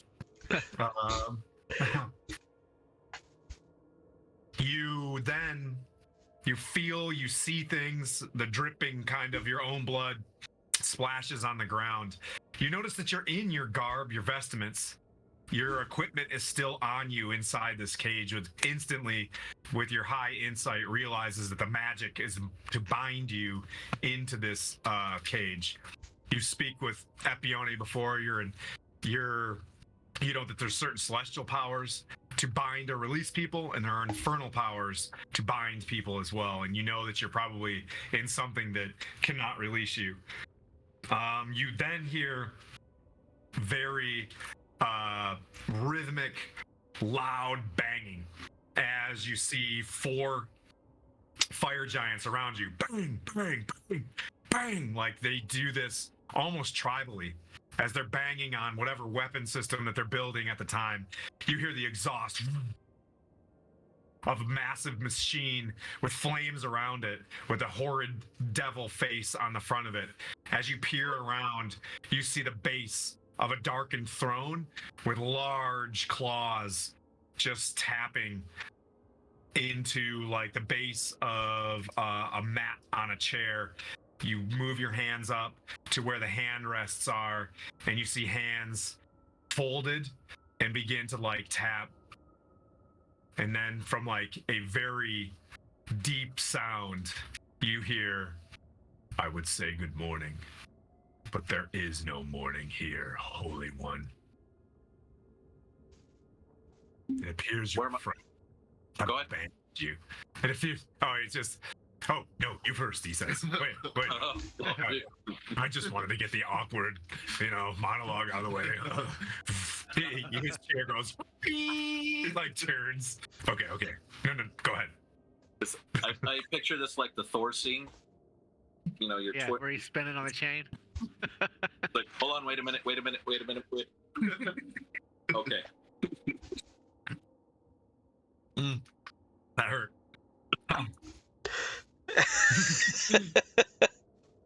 Okay. Yeah. Better now? Anyways. Yeah. So he's like, no, go ahead. That's first thought. What are my friends? Is Yeah. Well, I'm actually embarrassed for you. They're off doing my bidding, and you are my hostage. what are they doing? What is it you've convinced them to do? Releasing demons, bringing me to the rule of Avernus. They'll make great devils. One of them What- already is. He just doesn't know it. What makes you think you'd be better at this than than Tiamat or someone else? Well, apparently that's what you guys wanted to do. I'm changing the game. You fools walked into my volcano. After bidding a deal with Tiamat? Are you high? I think is what they say in Faerun. Maybe. But have you thought to look at this from our perspective? We're trying to save Faerun and the lesser of two weebles. I think there are joining initiatives. I think that as if you move, and this is all telepathically, by the way. You know, like you don't really hear. It's going into the cage through your mind. He's not really speaking this out loud. I think that if the Blood Wars were to change and maybe there was a vacuum of power that I could seat myself in, Yinagu and Baphomet are pushed back, I could see a period of rest between the Avernus and Faerun. How long of a period? Are we talking generations or are we talking minutes? We all have masters. But I believe our master's intent was to turn this into a paradise. That has changed. I would like to keep it a war. Yeah, I was going to say your paradise and mine are two completely different ideas. If demons were moved from the battlefield, that would make the war much easier for me. Your friend Connor has committed to a contract to destroy Baphomet in the Blood Wars, a great battle nearby. They have just, and he looks down at his hand, there's a big palantir, a big orb, and he's just like, it appears Lord Kachichi is free, and the disruption in the game, and the die is cast. Just so we're clear, our interest in the Avernus and what goes on here is not, how do you say it? I'm not going to say it's not of our concern. It is of our concern, but It will be your concern when your dear sister turns to evil and tries to rule this land at the side of her mother. interesting. And where is she now? She left you as well. She's off in search of a prize of mine. So you say my friends have left me, Indeed. but you've also just said they're doing what they're doing. And I'm going to make an assumption. Should I roll insight? Sure. I'm going to make an assumption that they're doing what they're doing to help me out. And that is a 22 dirty. Yeah. Yeah, this is a battle of minds Did you know you leveled up, by the way? Oh. You were an 18 while you're doing this, but you're a not long rested one. You're a 6 HP, and you cannot cast spells inside this thing, but you have leveled up. Okay. Yeah, you know that he's scheming.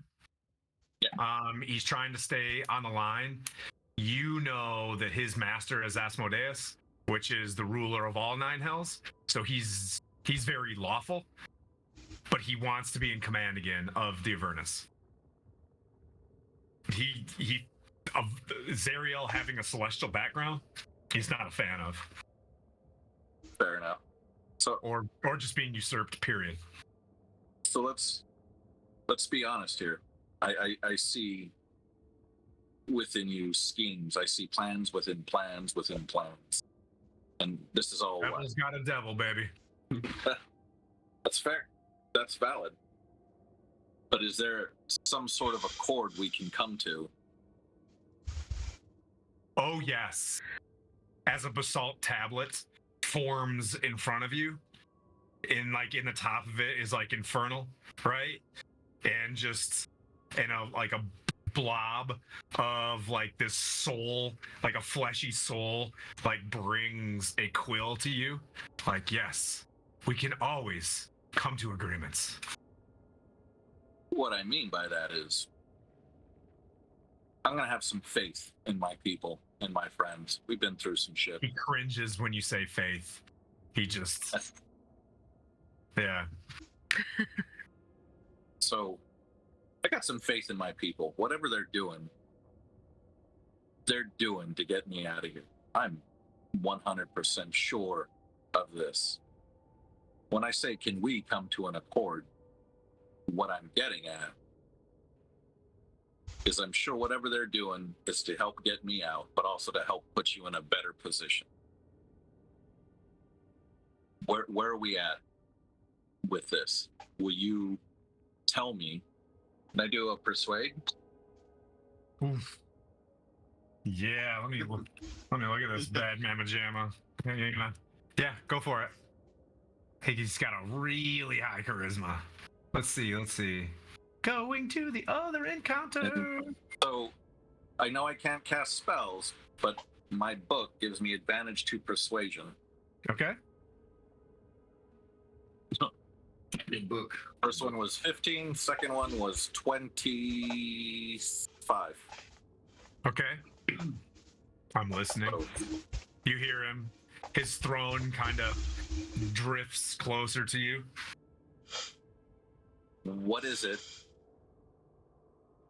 How can we marry or align what we want together? How can we be sure working to seat you is in our better interest than trying to seat somebody else? Yeah, so you get the idea that if it's Tiamat, right, that's probably not chill. If it's one of the demon lords, that's definitely not chill. You know that the way lawful evil works with devils in this environment, that, you know, it's not going to be, his transition wouldn't be much different than Zariel. He doesn't know the power to, well, you don't know how El Terrell got pulled into the ground. But Wasn't him? Trade secret. it wasn't, well, yeah, you are looking at this, you know, you can make a perception check just from where you're at. 18. Where the Hellfire engine is being built, this massive like tank that's sitting in the lava, there are large spherical molds that are about 60 feet in diameter. Okay. So I'm gonna poke him some more to try and drill more information out. Like, I have a feeling you're not telling us everything, and I get it. Devil got a devil. You got to do what you do. But what is it? What's your aim here? What is your motive? Just to take over, or you got bigger things in mind? He begins to like speak with you. An imp arrives in his hand, he goes, Gumroth, here. I fool. He looks over at you and he's like, your friends have completed their task. He releases, like, he flexes down and you see your cage just appear in the middle of the Avernus. And from a distance, the cage door opens up. Connor, you guys are starting to like rope your way, Batman, Adam West style and Robin. It's just the camera actually just moved sideways. Your cape is not working with gravity. You come up over top of the cottage cheese mall, and you see a wrought iron cage with the door open. And Henry, it all impacts you at once. As soon as the infernal energy that was trying to keep you alive, you initially you just fall prone with your 6 hit points, fall down, and you can look up and you see what appears to be a white horse in the distance with the infernal war machine grumbling. Connor and Valanthe, you guys just make it up over the edge. And Connor, with your high passive perception, you see a cage that you were locked in appear. It goes like immediately into rust, like its energy stops being like nice, solid, iron, and it rusts down, and the door busts open.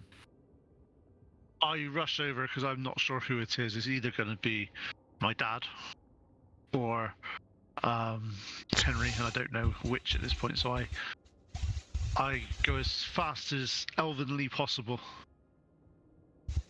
I like that. Okay. Elvenly possible. If you run over and you see, still in his vestments, helm kind of to his side, his very ornate clerical helm and Lightbringer, and you see Henry looking in really rough shape. Your spellcasting ability comes back to you. Henry, you feel your radiant power kind of coming back. I sort of shake him to make sure he's awake, alive, type thing. But And Henry, you deal 6 damage to him. no, I'm doing it nicely. Have you seen Maestro? I am not a barbarian. So, Yeah, Got it. I'll shoot him with my crossbow to see he's alive. Yeah. No. has anybody ever worked out how to knock somebody out? Like, there's not Yeah, before. I hope one D&D. I think it'll say I intend to not make them unconscious rather than trying to kill. Yeah, It really depends on the weapon. Depends on the weapon. If you've got a weapon that can actually use the butt of the knife or I would like to something use like my that. halberd to just knock him out. Just hit him with the flat side of the blade instead of the, It's like a funny thing is, baseball bat. I've got a hand crossbow. Can I shoot him in a non-lethal way? And, like right in the thigh. I mean, he's got a shield. You're like, dong, and kind of vibrate him. Don't vibrate him. Memory serves me right. AD&D back in the day had a set as a weapon, and that was a thief weapon, if I remember right. But so I'm guessing I'm probably on all fours, so to speak, in the hangover throw up position, trying to sort my life out. Yes. With whatever constitution I have, I would get myself in a position to pray, the mace for healing, but I'm guessing I see a very friendly looking elf who's extremely apologetic. Yeah, you're like, I'm sorry for my selfish friends. No names, Connor. Not pointing at anyone. I make sure you're alive, and I go, the last time I saw you, you were dead. Can't imagine why. I know. Look, yeah. So Bell actually came through on his end of the contract then. He did. He also, I don't know how much he shared with you. I'm gonna spill the details of the conversation that I had before I was warped out and hoping to get more out of the guy. But the long and short of it, Bell wants this. Oh, yeah, Bell wants to be back in power. We get that. Yeah, I'm sorry. My emotions got the better of me, but I can't. Nothing I can do can make amends for that. I had to do something. The only reason that you're even out of that place, the fact is I got you in that place, is the mistake that I can't rectify. I got you out of it just because we had to. But getting you in there was, I take complete responsibility, and there's nothing I can do to recover from that. That's what friends are for.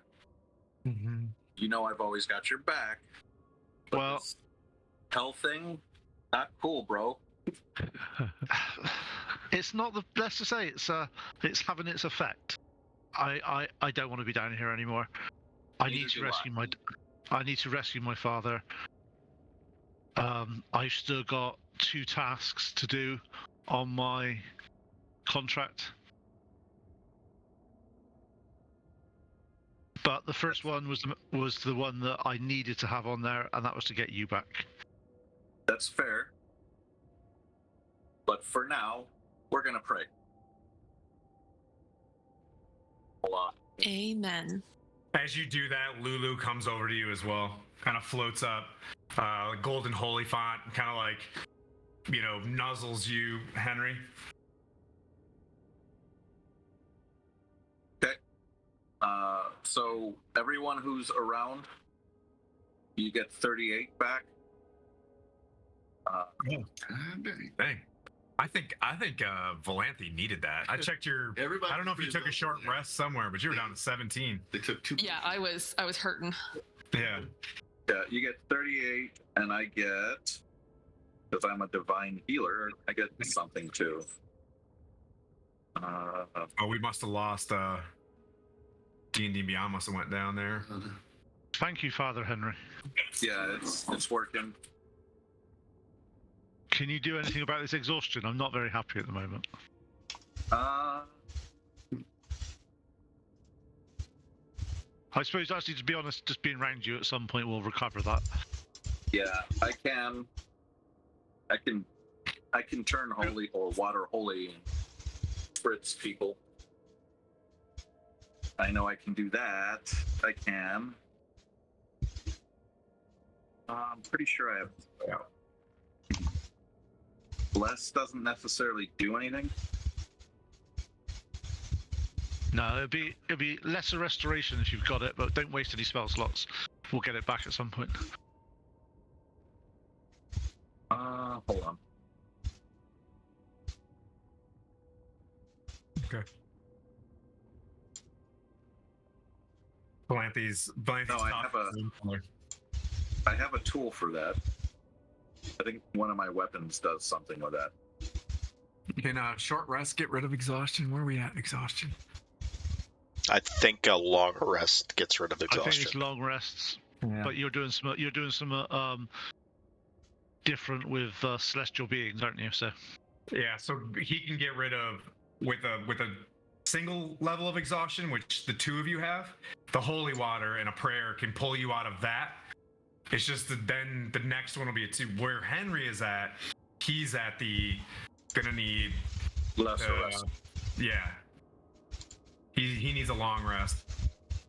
or lesser restoration. Yeah, Lesser or restoration. Yep. So I will after the prayer I will be sure to communicate my need for a nap, because that's what I do. Yep. You know that I want. really... What's that? Go ahead. I want from them kind of the data dump of, all right, so you made a deal with Ball, you got me out, that was phase 1, we got 2 more to go, and I'm guessing we're going for your dad. Well, if we get those 2 done, that's not necessarily straight away. If we do them, he will release my father to me in Furin.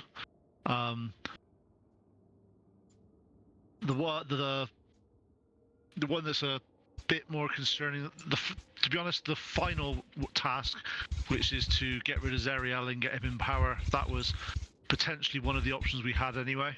That was one of the things we were looking at doing. I don't know who this Baphomet person is.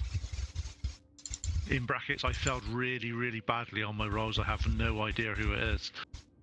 But I know it's one of Do a religion the. check if you want, Henry. Holy man. What's that? You can do a religion check on who Baphomet is if you'd like.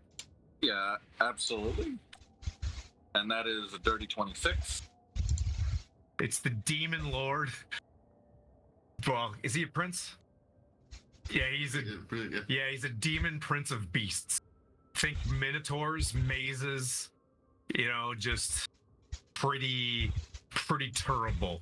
Like there's Demogorgon, and then there's like Yinagu. I think Orcus is a prince. He's a demon lord. Yeah, so he's a demon lord. Orcus is prince level. Demogorgon's prince level. These dudes are lords, which you put like Demogorgon at Asmodeus level. You know what I mean? Like really, really strongish. He's on par with Bell. Cool. As long as it's not really Prince, because Purple Rain was fantastic. No, he doesn't. He's not talented in that fashion. Just snapping bones and raising animals and things like that, or I don't know, being a monster man. I have that move, Purple Rain. Okay. Yeah. So, Yeah, so it there's- sounds. Go ahead. Yeah, go on. No, you go on. So it sounds to me, the way things have been down here, we got a choice to make, and we haven't committed to ourselves which one of these three baddies we're gonna swing for: Serial, Ball, or T-Mac. We've lied. I'll pay on that later. Even though they're devils, it goes against my character to be complicit with these actions. And the longer we stay down here, I feel that the worse it's gonna get. We need to get ourselves together and figure out what the best way to go forward is. I'm not a fan of Tiamat after the thing at the place with the brick house. Not a fan of this Ball dude because he's manipulative. Not necessarily a fan of Zerial, but for some weird reason, I'm kind of leaning towards this Ball guy. We have the most to gain from this guy if we can come to an accord. I agree. Kind of walks up to you, and Lulu's like, "I think some of my memories have been restored." Do tell. We're all ears, Elephant. She's like, "Did I think I mentioned that I used to be a shape changer, that I used to be able to turn into a mammoth. Do you remember?" Yes. Zerial's most loyal Hell Rider, Yael, was the one that took the sword and plunged it into the Bleeding Citadel. I called on every ounce of my power and goodness in my heart to raise a shield around it. That's the fortress that is now around the sword that the scab of the Avernus is growing around. Since then, the demon lord Yinagu wants to destroy Zerial's sword. He hates it as much as he hates her. We fought him once, but I don't remember where. I wandered the Avernus for a while. Then I hid in this place called the Wandering Emporium. I met a friend named Mahadi. I think he could help. We know Mahadi. The Zerial I knew is gone, replaced by a devil with a halo of fire and vengeance. This is who I am, she told me. When demons die, they'll cry out my name for eternity. Those were Zerial's last words. But it was Zerial who sent me back here. I don't know why. Maybe, just maybe, there's a tiny little spark of goodness deep down inside of her. Those are all my memories.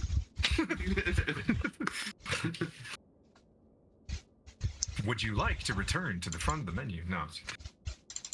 She flies around, and Moon Color's like, looks off to the side, and she goes, "Well, who are they?" Or who? Okay. She's met Lulu before. She's like, I see two imps. but they shimmer differently. Philanthe and Henry, you look off. You don't see anything, but she's like looking straight down at the ground. Connor, you look over because you're wearing your mask. Yeah. You see two imps, one with its eyes stitched and one with its mouth stitched. I call out to them. Why are you spying on us? The one with the eye stitch are like, "Oh, Henry, I'm not spying on you. I've been with you for a very long time. I think it's time that I provide a little assistance." You roll, and so you heard this, Henry, but from an invisible voice in front of Mooncolor. But it sounds like a man. It sounds like a man. It sounds like a man in front of Mooncolor. You can both roll a perception check. You have not heard this voice, Philanthe. So do you want me to roll a perception check or just Henry? Yeah, you can. Whoever's quick to it. 15 for me. Nope. All right. A little bit loud and dusty. The sandstorm's kicking up. Well, God, this is going to be a good day. I rolled a 3 and a 7. But I get a 10 automatically, so that's 27. Sounds like old Gavin Rosdale. Sounds No, like It's sounds a like rogue. sounds like your boy Paxicor. Hey. Oh, Paxicor. You gonna start shedding some light on this situation here? Or I'm like looking between the two of you, like, who is this person? He's an acquaintance. He's like, "I'm not here. I'm not with you, but my associates are." He blinks. He doesn't like blink them in, but Connor can definitely see him. I'll sort of say, Pexicor was a pit fiend that we had some dealings with in Furun. These look like there's some imps that are. He's like, he mentions like, "If you don't mind, Connor, I can provide some assistance, free of charge, of course." I get that, but Valenti Do me a doesn't know favor what we're doing. and not say my name on the realm.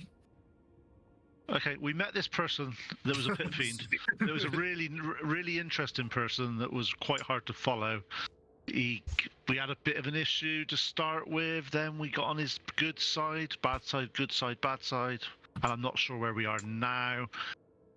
Two little hidden imps, they're just over there. Just so we're not going mad and we're not talking to the dust clouds, Valanthe. It's a very like kind of sarcastic thumbs up, like, okay, guys. You can hear the voice. Okay. Well, how are you all faring? It was mostly dead for the last however long. Well, I'm assuming you'd like me to get to you to your friends. Would be nice, Connor. Excellent. What do you want for it? Oh, you're doing everything that I need. So is your take you want us to put Ball back in power? What's your angle on this?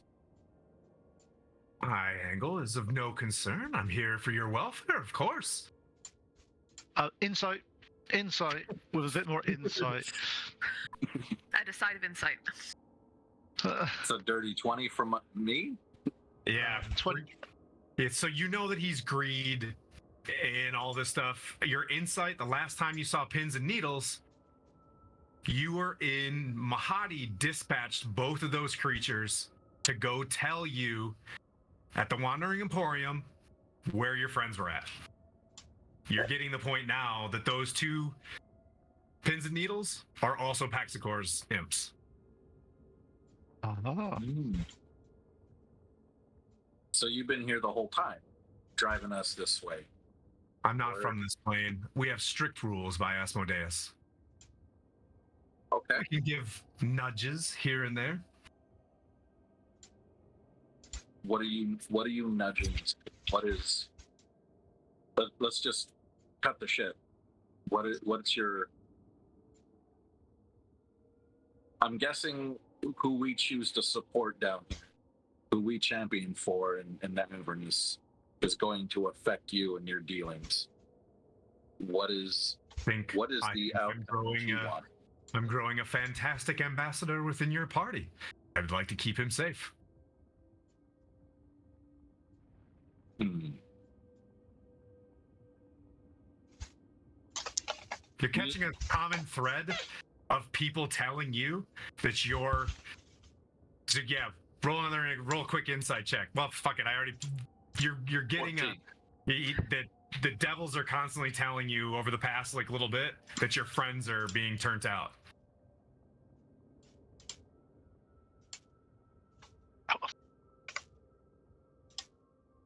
Somebody else help me out here on this one.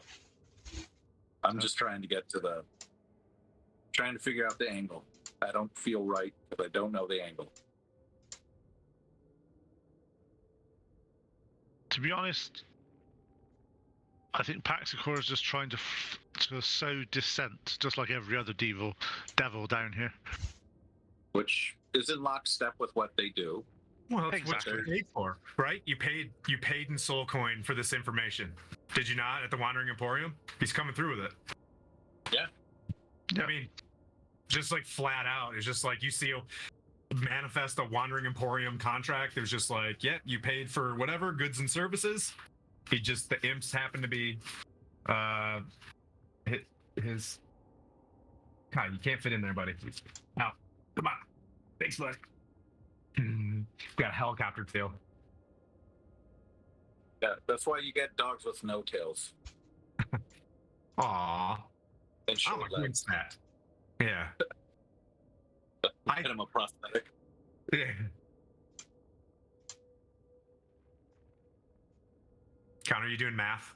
Are you scheming? No. Oh, okay. I'm just thinking. I'm allowed to think. I'm, Well, we paid soul coins totally. There was no dishonesty in it. It was paying for souls that we had here to get some results, and we've done it. Results to take us to our friends. Okay. They're like, you guys don't have a map? Oh. He's like, well, it's going to be difficult with that ice devil. ice devil? Yeah, we've got a friend. Oh, you completed your mission, didn't you? Yeah. Ice devil He was just only. Yeah, throws Ice Devil's. his whole arm over his shoulder and bids you adieu and just starts. Yeah, the Ice Devil was just to get us here. Yeah. Yep. But they tug on your shoulder and they're like, if you pay that ice devil some money, they probably could take you to a wrecked flying fortress that's near here. And is that where our friends are headed? Yes. I will call out to the Ice Devil. With Balakros? Was it Balakros? I think his name was. He stops and looks over his shoulder. What will it cost us for you to take us to the ruined fortress near here? He just types out like he gives you like 3. For 3. I shoot him 3 times in the head. Okay. He wasn't clear. Yeah. He'll do it for Yeah, 3 before- soul coins. Worth it. I'll give you 2. I don't. Just starts walking. He's like, I don't have to go to the, you know what I mean, to the fortress. Like, okay, yeah, like. Not hurting for soul. And I thought devils liked making deals. Obviously not. 3 it is. Yeah, 4 would be. Yeah. So, Like Christ doing it. yeah. So he sticks out his hand. I take off 3 from my character sheet. Doing Okay. that now. You see him immediately consume them in some sort of way, so that you can't take him down. Keaton bolsters him a little bit, becomes a little bit stronger.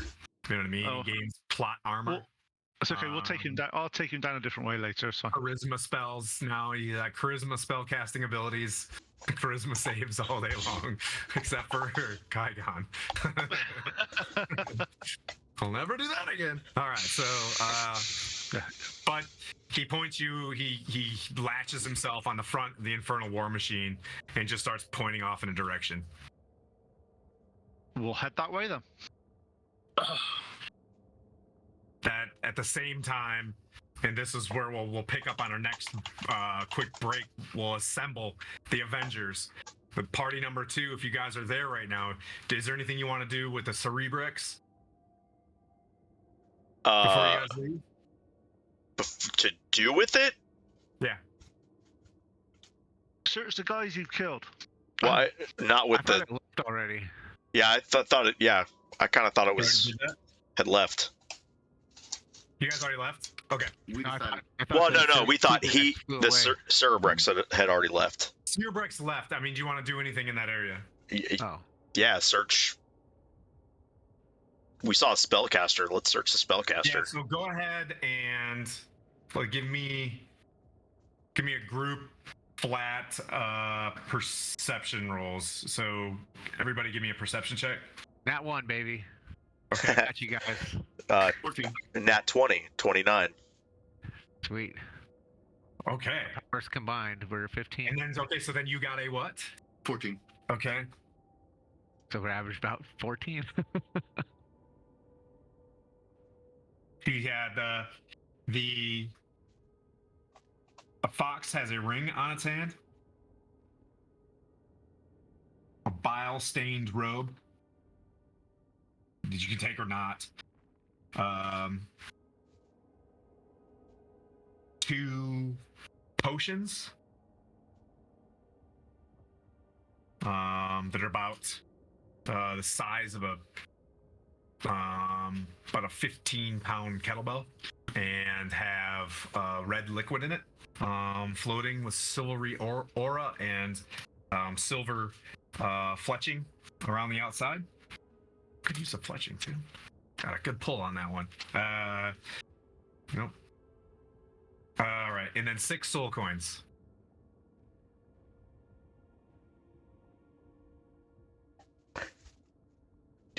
Does any of that stuff look familiar to me? The greater healing potions do. I had to ask. I wouldn't feel like a lawful good DM if I was like, anybody see what's in here?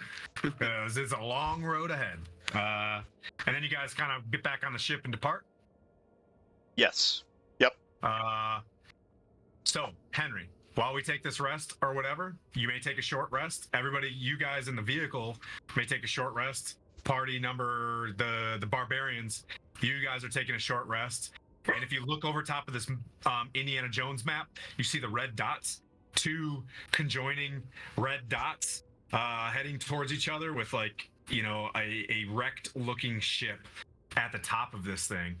As the sandstorm just starts to get heavier and heavier as we move forward. We'll take a quick 5-minute and then we'll go for our last haul. Sounds good.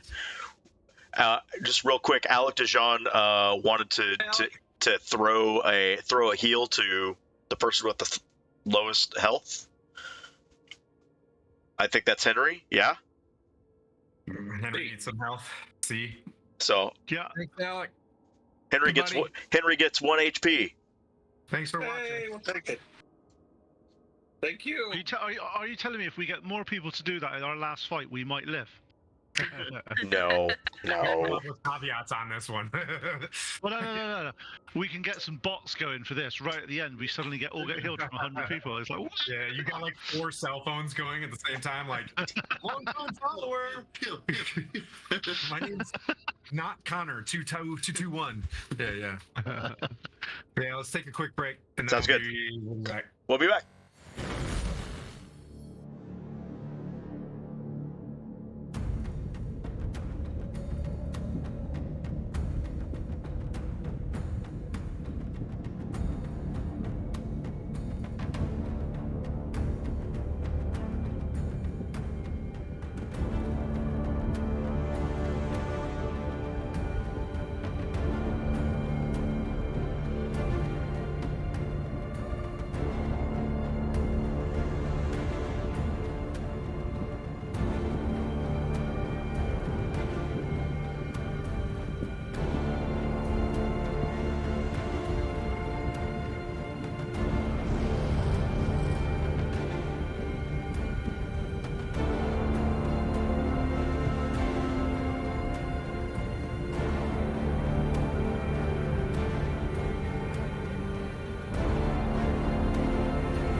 Welcome from outer back. space. All right. So, the barbarians. There's two different things happening as I'm going to try to put both parties together here. The Infernal War Machine. And so Valanthe, Connor, and Henry. How do you guys want to ride towards this place? Are you going to ride in Mooncolor? Or are you going to get in I'm out. the Infernal War Machine? Now, Stick atmospheric. with the unicorn. Sandstorm. Okay. Cool.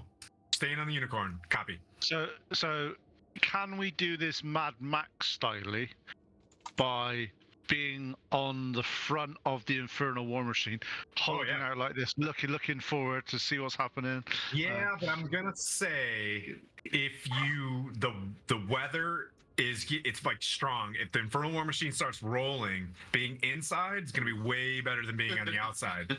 Oh yeah, no, I'm just gonna start with the thematics and actually stand out there and look all Mad Maxy and broody as a petulant elf. So And once it starts to come in, I'll go, I need to check on my friends, and I'll go back inside and just check on the friends. Okay. It's starting to, it does get heavy. Valanthe, you're on the outside of this thing, galloping with Mooncolor on the side. She's taking it in stride. So, what I'm going to say, Connor, as you start Indiana Jonesing to the side of this thing, as you're climbing on the side of the Infernal War Machine to get inside the hatch, the Dragonoff's in there managing the crew serve. He slides one of the things shut because the sand's coming in. I'm gonna make a deck save Valanthe and Connor. As a massive dust devil of fire bursts into the sky around you. So it's so windy, you notice that you hit like one of these dust devils, and it forces down one of its flame shots. 27. Okay. You didn't declare anything on the front of that, but you saved. Go ahead, Valanthe. Do you get Sorry, 29. 29? Do you both save? Oh, Mooncolor does not. Front row. I do declare. I do declare, Mooncolor. You are not. Somebody get the shotgun. We're gonna break this poor horse's leg. Aw. Like cartwheel forward or something. I go flying. Okay. So you both take, and if you don't have, what is it? If it's a deck save, you have evasion. So if you pass it, you get 0. Yeah, that's the one. Okay. So 22 fire damage. It'd be 44 or 22 fire damage, and Mooncolor gets hit with it as well. Mooncolor doesn't get the benefits of a short rest. It also would say you're not going to be able to get a short rest if you're riding Mooncolor. Unless, yeah. Well, we had a space issue, didn't we? Like, there wasn't enough space for everybody in the thing. You guys could swap these, I suppose. You and Yeah. if you wanted to take Actually, an no. hour. I thought you said we couldn't take the unicorn in because we had the spine devil in there. Check. Oh, because I'm Spine Spine Devil's Devil's riding not- up front. Spine devils, yeah. You could pull her in if you want to. Okay. Okay, so she's licking her little horse wounds. I don't know. I don't think horses do that. Yeah, I don't think they do that. I don't horse too good.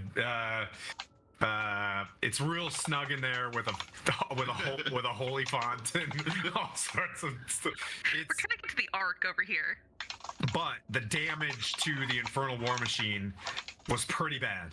You can tell that it is struggling to move.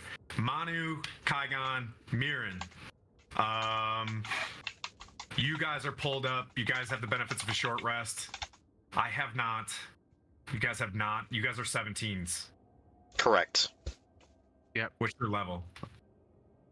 I want to say it might be 16 still. You're 16.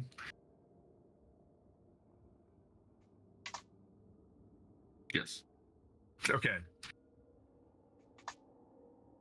Sibriax is a level. Valanthe, did you level up from Kachichi? What level are you? I think I'm at 16. I'm still 16. Should I be 17? Yep. Okay. 1 second. You guys are 17 right now. Okay. The two of you. Trust me on this. And then, so, but no long rest or anything else. So you guys got a short rest. Kaigon, you, as you're pulling up to this, you see the storm front blowing through. You're now in it as you hear just like the tingling of rocks starting to hit the side of the ship. All the spine devils and kobolds are now go down, and they've got like makeshift hoods on, and they're staying below decks as much as possible. The cartographer keeps pointing in a direction towards this wrecked flying fortress. You guys are still rolling with a ice devil, am I right? Yep. You left. Yep. Yep. So the Ice Devil is working with a cartographer to find this location that's not on his map, and they begin to navigate towards this.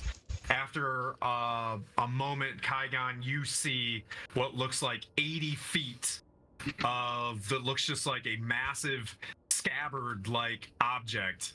It looks like a shard. Like an upside down shard, and you may or may not have seen this before when you visited the Tower of Erm. At one point in time, I described a shard kind of flying around in the sky. This one looks completely buried into the barren desert. Looks like it fell into the ground, like it went down like vertically, right? Like it just descended straight down, crashed in the ground. There's mounds of like dirt as it impacted into the sand. So that's your first image of that as like it's drifting in and out. You're probably like 200-300 feet away in order to be able to see it because the visibility is getting that bad. What was that? Usually I can mess with the camera Oh. when it's all blurry like that. I'm since it's steal your soul. Because of the low visibility, I'm gonna have my echo go back to the wheel where Manu is and have him just kind of point the direction that we need to go. Oh, fancy. Well played. Well role played there. Okay, thank you. Manu, you see a Kaigon float next to you and just start pointing in a direction. I'd steer the ship in the direction. You look forward and you see Kaigon doing a point. You know what I mean? And this thing's kind of mirroring what he's doing next to you. And then you, and it's just like, you can't see anything. It gets worse and worse. You move, and I'm going to count you down. 300 feet, 200 feet. Slow down. What? Numb to Kaigon. Oh, okay. Because you can't see. You can't see from where you're at. But Kaigon, 100 feet. Yeah, about the 100-foot mark. I'll have Okay, to yeah. Like, And he says stop, and the Spelljammer schooner goes. yeah, screeching tires. Everything has tires. And then tell me kind of what you guys want to do as you get there. Kaigon, you see a towering wreck rises from the scorched hellscape. It looks like a giant sword blade. Damn it, I said scabbard. Tilted to a 20-degree angle and partly buried underground. Much of its exposed hull is rusted and torn asunder. Hot wind screams as it tears through the hollow structure, and 6 giant vultures circle high above it. I mean, we gotta go check it out, right? I mean, we're here. This is where the rod is supposed to be. Yeah, I'd rather not go. Yeah. Let's go back. Maybe the rod is somewhere else. The rod is not useful. Well, vultures, that's all we can see as far as anything. Yeah, you know what I mean? They just look like their wings are out, waiting for death. like 80 feet up above you, and it looks like a significant portion of the ship is buried in it. Is there a visible place where we can Roll a die. Do you wanna look for stuff? You wanna make Yeah, some yeah. Well, assessments? Do some things? if I could see it, I'm just looking for a good place to dock the ship, if you will. Oh. So you know that the anchor in itself and the magic that this thing has, that if you put the anchor down, you're getting the idea that the thing's not going to really go anywhere. It can deal with some significant waves or space or whatever. Like if this thing's not necessarily going to capsize, without, Tarrasque level. Right, but event. like, is this something that it's on ground level, that there's an entrance that's on the ground level that we can see?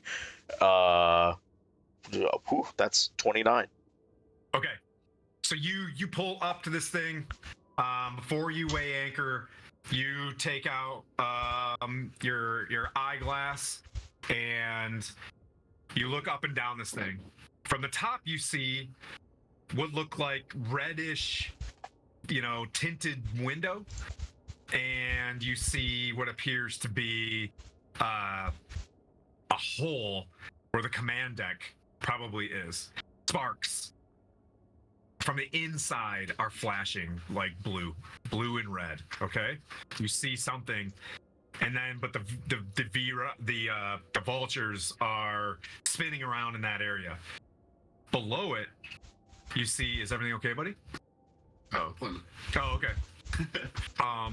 You see a gaped-in hole where something or someone or beasts have entered this at some point in time and have gone into or scavenged it or whatever. But there's a significant hole at ground level as well. Is the top hole a place? Could I get the ship near that so that we can enter through there?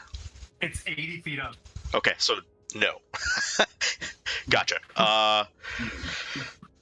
Well, If we get relatively close, I can check it out with my echo. My echo can go up to 1,000 feet. As handy dandy nightmare, I could ride there. Check it out. So Can I I- can use my echo as like a forward recon guy. I just can't swap places with it like I do in combat. Tight. It Gotcha. dies, like cast a spell slot to get it back, but Oh. it just stays. Nice. So it's like, go away. You just got a horse. Go away. Damn, I should have done damage. can we all ride on the nightmare? It's a large creature. I don't know how large. So that, I'd say not a 500-pound turtle, but Damn it. Manu, you could just Manu, if you jump in the bag of holding for a minute, Connor's not you'll there. be Connor's fine. not there. Connor's not there. Connor's not there. how close can I get to him? Connor, that doesn't work because I have 2 bags of holding. So if I jump in one bag of holding, then the other bag of holding is going to go in the other bag of holding, and then we just create but a. you leave them both outside. You give your mate one. Why Just would on I the do that? horse. I'm Let greedy. me go into my bag of holding real quick. No. Can you? It's okay. I wouldn't allow it either. I was only winding him up. Well, if we need to get to the hole, if we can park 30 feet or whatever out from it, and make return trips. It's got 90 feet of movement to do some back and forthies. Yeah, so I'll just weigh anchor as high as I can get. Whatever altitude I can get to. I think it's 50 feet right now? 40 or 50? Yeah, you have 40. So I'll park at 40 feet. And So you notice something about this anchor as you drop it as well. It still goes down like 10 feet, but it seems to make a rippled splash in nothingness and holds you in place. nice. Magic.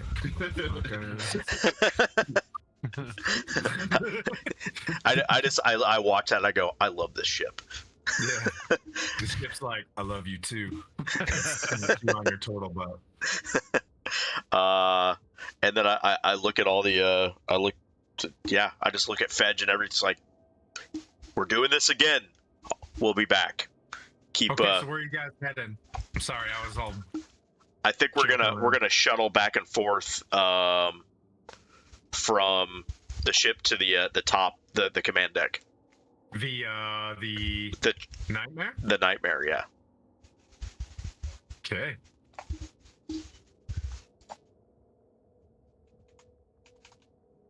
Okay. Give me 1 second.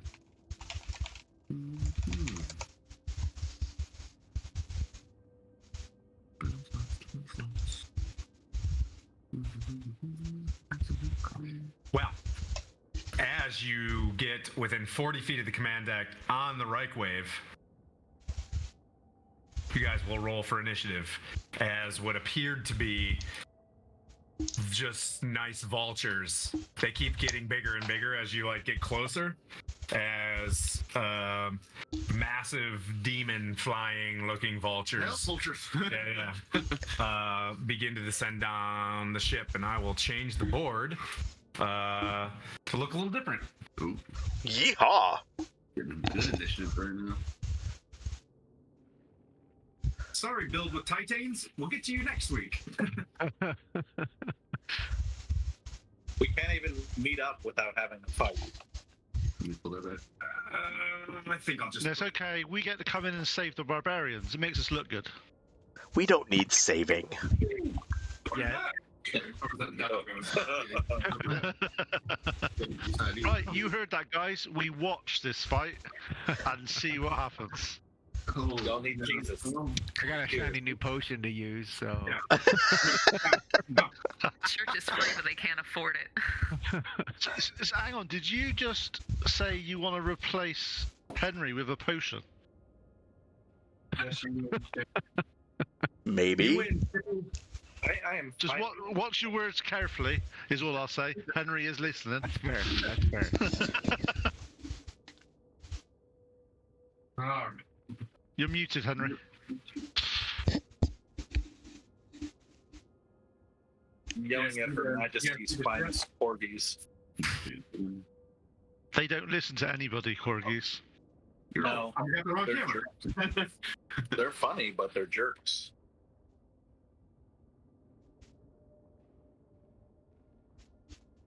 They do what they want. Momo! Come here, fat boy. You guys see a ship? Cool. Come here. That is a cool ship. I'll give you that. Hell yes. Can you ship that over to my house for a couple of sessions? Yes. You know, ship. Actually, if you bring it to Hawaii, Tim, I can have it to Connor by June.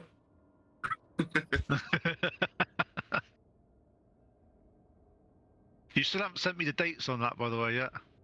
Still in the works. Gotta wait for Okay, cool. Dan to- Oh, handle it. for sure. We gotta go to Stonehenge too. I gotta That's- go see. That's near us. Is it? Yeah, I was within an hour drive. That's not bad. Like there a train some from Longtown? form of Tim's spirit was at Stonehenge. We were there for a big rugby trip, and I think our bus pulled up to Stonehenge. Some form of me came out and looked at Stonehenge, and then it was like after a match. When you say some spirit, well, you mean the spirits in you, i.e., the alcoholics? Yeah. They were there. I said something very Yankee. I was like, "These are just rocks." Like, my magic rocks are way cooler than your magic rocks. You know they recreated it out of Cadillacs in Texas, right? Yeah, of course. It's way cooler when you do it the American way. These aren't even tall. Use automobile. You Okay. guys remember? Sorry, No, it's okay. that was 80s movie. As long as we're all having fun. I was What was totally that? taking it a long way. We're good. Tim, you missed the bit where Qui-Gon doesn't want our help in this fight. Well, that's too bad. Roll. What'd you get, guys? Anybody above 25? Wrong I don't card. think any of us are capable of being above 25. Connor's the only one that rolls like a 60. Okay. 15 and 20. 22. Oh yeah. 30, yeah. 30 15 20 to for me. 20 to 25. I always forget to say it like that. Okay, so Manu, then Kaigon. And then what did you get, brother? 19. 19. Oh, not bad. Yeah, Nice. good initiative right now. Okay. Just the three of you. Okay, all right. Do you guys see the map? Does it look terrifying? And demon vultures don't look as terrifying. Wizard of Ozzy. Yeah, they look like as the flying monkeys descend upon you guys. Tim, they don't look terrifying until they do 40 points of damage attack, and then the terror sets in. Noted. Connor thinks they do 40 points. That's why we don't need to help them. They're fine with it. Okay.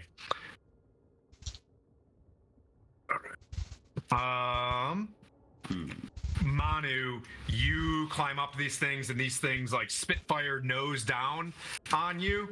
No, yeah, let's say Mustang. Let's not use Spitfire. Say Mustang Thunderbolt down on you guys. And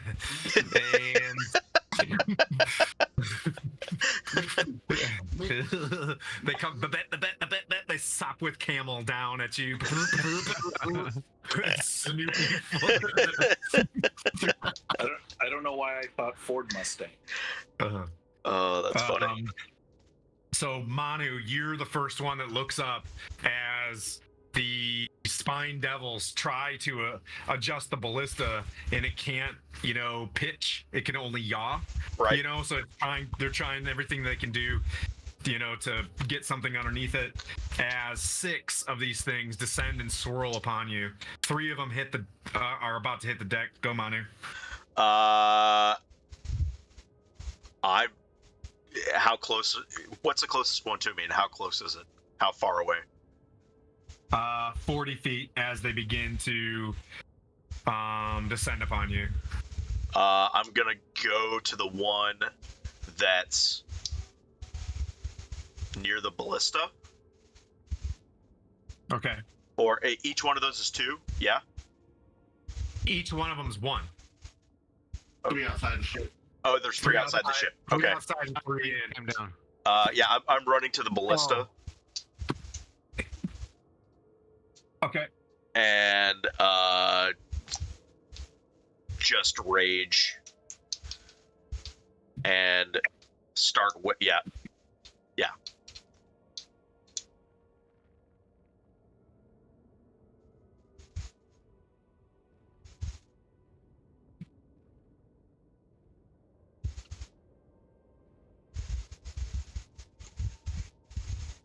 Hey, how's that? That looks great. I was zoomed in. Whoopsie. So yeah, so I'm gonna run to the front of the bridge and jump off using instinctive pounce as I rage to basically come down on the front guy. Okay. With Uza. Does anyone else see something wrong with a turtle doing an instinctive pounce? Throwing it out there. I want to bring that up. Well, you've also seen me run like 120 feet in a round, or in 4 rounds, so. Anyone can do that in 4 rounds. Like 4 Well, rounds. no, sorry, 2 rounds. 2 rounds. Nice. It was ridiculous. Yeah, anyways. So that first swing coming down is going to be 35 to hit. And then a nat 20. Okay, they both hit. All right, so the first swing. Do I want to do anything?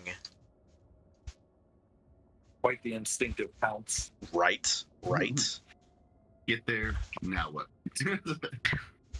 Well, I need to look at the rod. And do I want to do anything? Nope, not yet. Hell yeah. So that's 10 plus 12, 22, 24. 25. Yeah, 25 on the first hit. Okay. And then 10, 20. Fucking max damage again? Are you kidding me? 30, 42, 45. It's immune to max damage. And then 45 on the second one. Goo! Goo! All right, it's Kygon level damage there. And Okay. yeah. So yeah. So you just run up to this thing and you're hitting with Uza. Yeah. So you just you fly, Ninja Turtle style. Grab this thing, grab Uza, switch it up in your hand, and just start like beating on this thing on its wing, stab it in its chest, pushing it back as it like takes in like this huge breath to like begin to screech. Which I didn't roll their initiatives. Oh, all right. Kygon. My echo's already kind of there.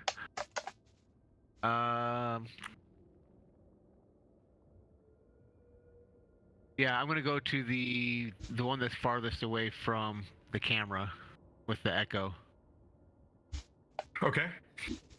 and give that guy a couple whacks. Guy that's farthest away from the camera? Yep. Okay, gotcha. All right. So a different one. Yeah. All right. I don't want to steal his kill. All right. That's 11 plus 18 is 29 Yep. to hit. That hits. That's an even 30 bludgeoning. Okay. Your echo manifests, right? Bonus action. Boop. No, it's already there. I had it over there. I had it on the deck talking to Manu earlier. So Okay. And then just picks up the hammer at the base and takes a baseball bat swing straight, clips one of its wings really hard. You can hear the break in its wing. nice. And then with the follow, I'm going to follow through with that, and I'm going to come back and give it another whack. Okay. That's 11 minus 5 is 6. These are fiends. 24 to hit. That's a hit. That's a hit. That's 9, 21, 31 points of bludgeoning. Okay.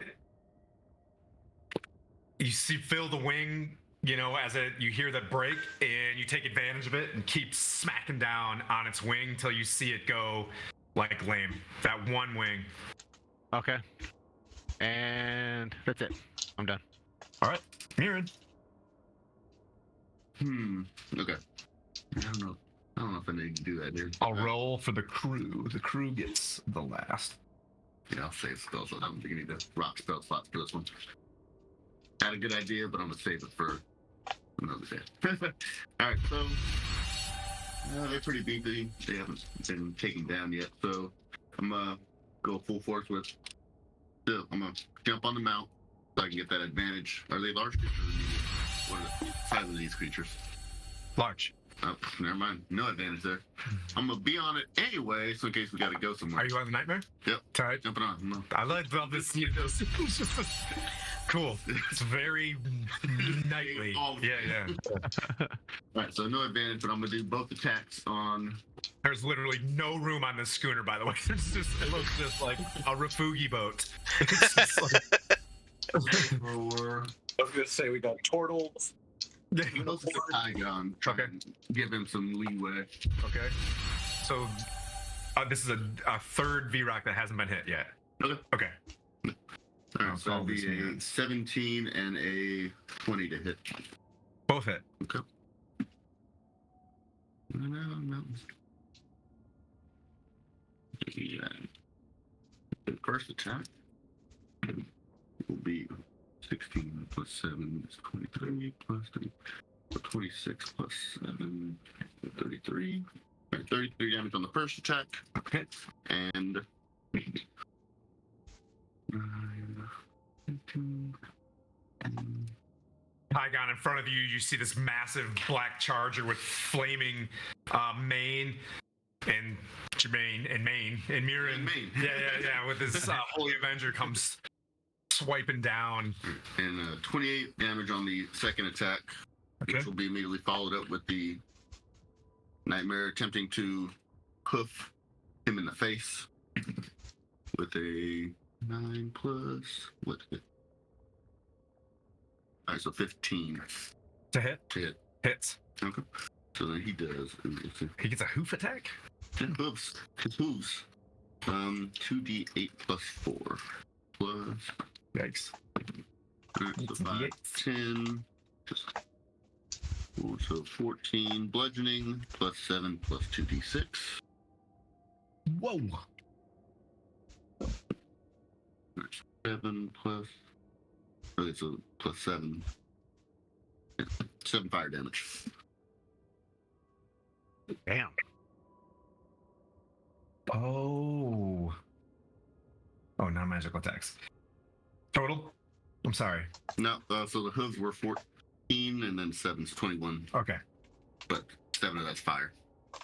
Oh, They have that resistance here. yep, they do. They have that. Yeah, bludgeoning so- and then fire. Well, the paladin did the most damage on that first round. Nice. 71 and Manu got 70. So just by a smidge. So Kaigon, before you, this charger rears up, kicks this thing in the face, and you see this radiant sword slashing down on another one of the Viroks. Their turn. Manu, where you hit this thing and it rears back to scream, it's gonna take its stunning screech.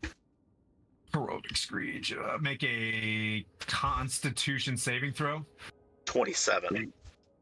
1, 2, 3. All of you make a Constitution saving throw. 27. You are not stunned. So ability save, Constitution. 26. Dirty 20. Okay, so you guys all hear this thing, and then I'll just kind of roll in the deck. Everybody else just holds fast. Good job, crew. I'm just like, I have one die for the crew. And everybody's just like, freaking Dolt's like, ah! And then like the donkey-eared kobolds also start scrambling downstairs. All the kobolds just run downstairs. They're not stunned, so they get to live another day. Well, now almost. The other Virok is going to release its spores. 15-foot radius cloud of toxic spores extends out from the Virok. The spores spread around corners. Each creature in that area must succeed on a Constitution saving throw. Go ahead and make another Constitution saving throw, my friends. 24. If necessary, well, that's not like necessary, but you would have advantage. Constitution, you said. Constitution. 31. Okay, pass. Ooh, nope, 14.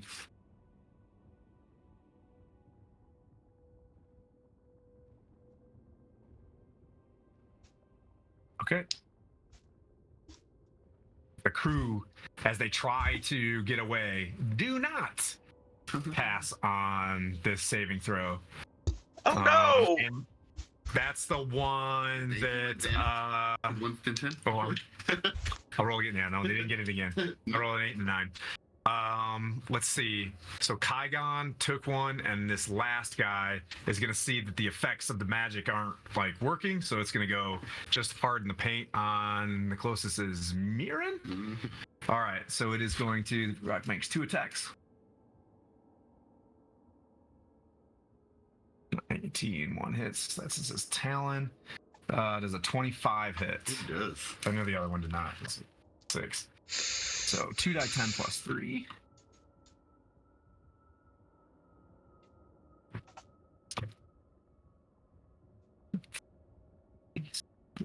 Six slashing. I'm rolling so big today. Ooh, got you. I'm actually gonna roll it with the other 3 Viroks. They're gonna get in this as well. One's gonna target. It's gonna fly up. So imagine Manu, one's flying next to you, Okay. and it's gonna make its 2 attacks. Highest was a 17. Nothing. No. Kygon, one's gonna come up to you. Nothing. God. And then one is gonna. Two are gonna fly up to Kygon and do nothing. Uh-oh, did we lose somebody or gain somebody? Looks like we lost I think Henry. Henry dropped off. Uh-oh. Did he pass a message or was he switching to iPads? But at this time, Connor, from the distance as you're looking, you see what looks like a sword-shaped building, a object that goes about 80 feet in the air. You can't necessarily break anything out with the visibility, but you're about 300 feet away from this. So I can see the big sword. Can You I see a see? towering wreck that rises above a scorched hellscape. Yep. Okay. Visibility is kind of bad.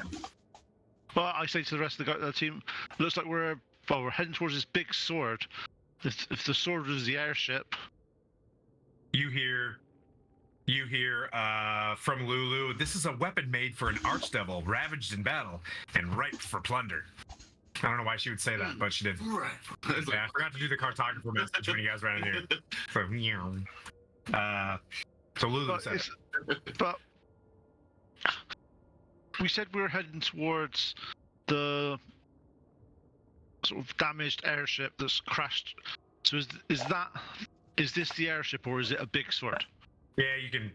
Well, I mean, it looks like it looks like a towering wreck. It looks like a fortress, a flying fortress type. Okay, so it's Used okay. with a B-17. In the shape of a sword. So Star Destroyer-esque. Very, yeah, but Oh. but black and red more than beautiful white and imperially. There's no beautiful white Or the about. Empire. Don't get me started. The Empire has done it wrong. Okay, just keep an eye out because obviously we're looking for our friends because they said they were going to be here. Yep. Yeah, you got kind of an. You want to do anything? You want to roll one of those polyhedrons? You want to check anything out? You got the. How about using my elven eyes and squinting lots and looking Yeah. around, trying to identify if I can see any movement or anything that may look like people. Okay. Oh, God's sake! That doesn't sound good. Got one of these? No, it doesn't matter. 27. Okay. Why, God's sake? Because I rolled a 4 and a 7, and it comes up to a 10, but it's still... Oh, okay. So you That's a look up 40. and you see you're not aware of this, but it looks like some sort of floating boat is in the sky next to it with vultures flying around. You look in the bottom and you see a hole inside the ship, which in your elven mind can think one or two things. Looks like the monsters are distracted. I could get into this thing, or you could get a closer look on the next go. I'll get a closer look on the next go. I will let the rest of us friends And know that Taurus this is there. continues to drive forward. And that brings us back to Manu. Yeah, continue to wail on this son of a bitch. That son of a bitch. Okay.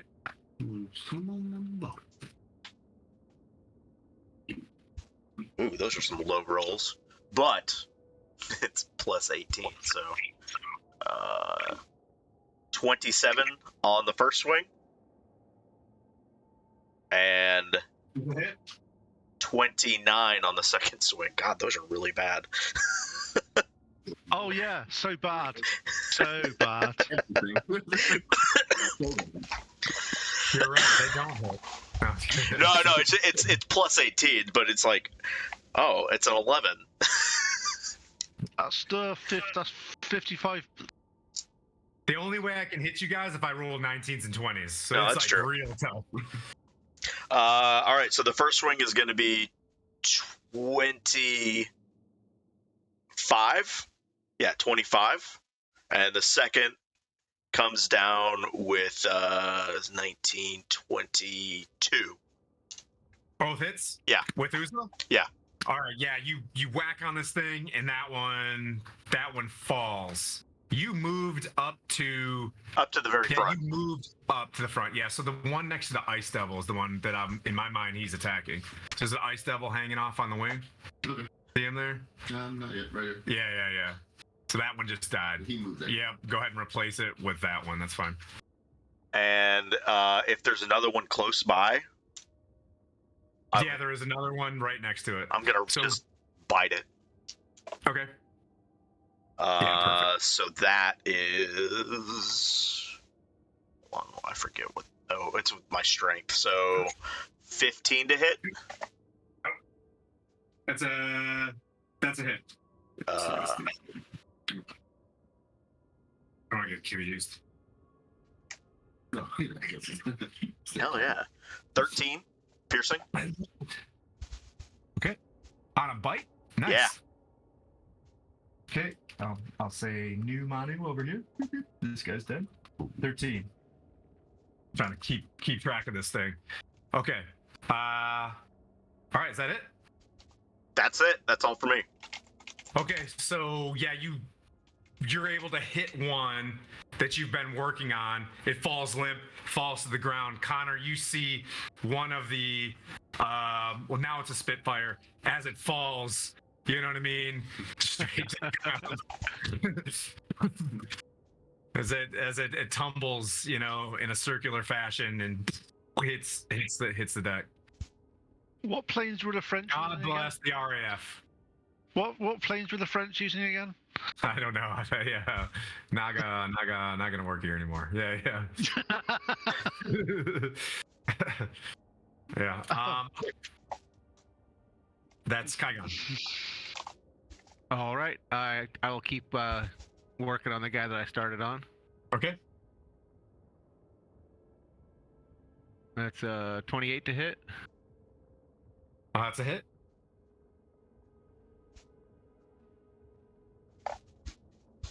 That's 29 points of bludgeoning.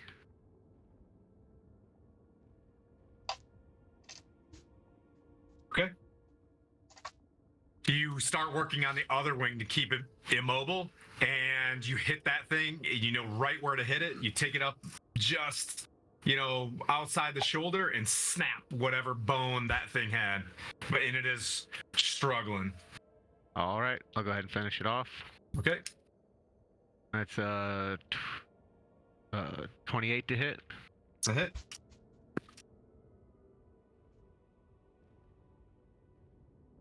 Dang. 26 points of bludgeoning. When you break both of its wings, you kind of flip the hammer up and then just smash its face in, and it tumbles and falls. Connor, as you're kind of watching this, Valanthe, as you're now sticking your head out, you see another, the one closest to his Echo, I guess. Just pick one, I suppose. Yeah, one of those ones on that side. Tumbles. Those two are going to be out front because they're attacking Kaigon. Yeah, they're kind of flying and smoking him. You see another one of these giant vultures, and as you guys are moving closer, you see that they're very large. I mean, they're just large by rules. Kaigon, you got another move? No, that was it. Mirren. I am going to switch places with my Echo, though. Oh, okay. Boop. You boop. Watch move around. Mm-hmm. Never. No, that happened. Okay. So his one that was attacking previously still up and running. Dealt a sizable attack before, so I'm going to go one attack on this one and then see if I can spare the other side of the blade for the one remaining on the ship. So I'll go nat 20. Nice. Hell yeah. That works for me. So Such a good feeling in a nat 20. It's the best part about D&D is nat 20s. That's 20 plus 36 plus 7, so that'd be 43 base plus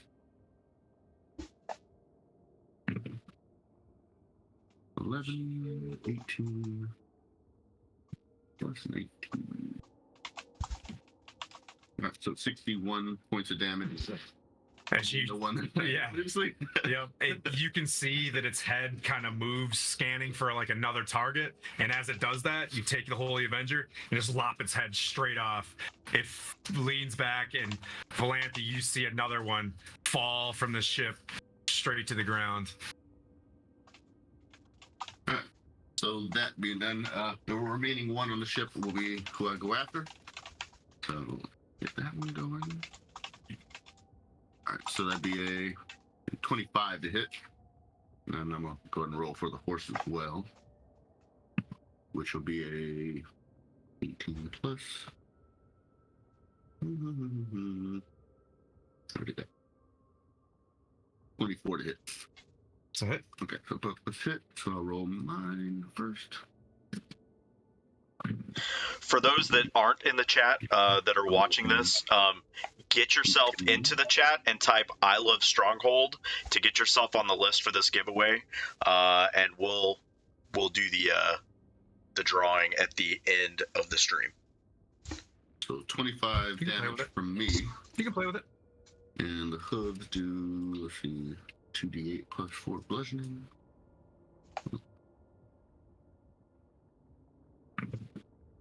That's 13. I guess not. Guess not. 13, no, sorry, 17 bludgeoning. And 2d6 fire. Yeah, so that's the one that Manu's facing. Yep.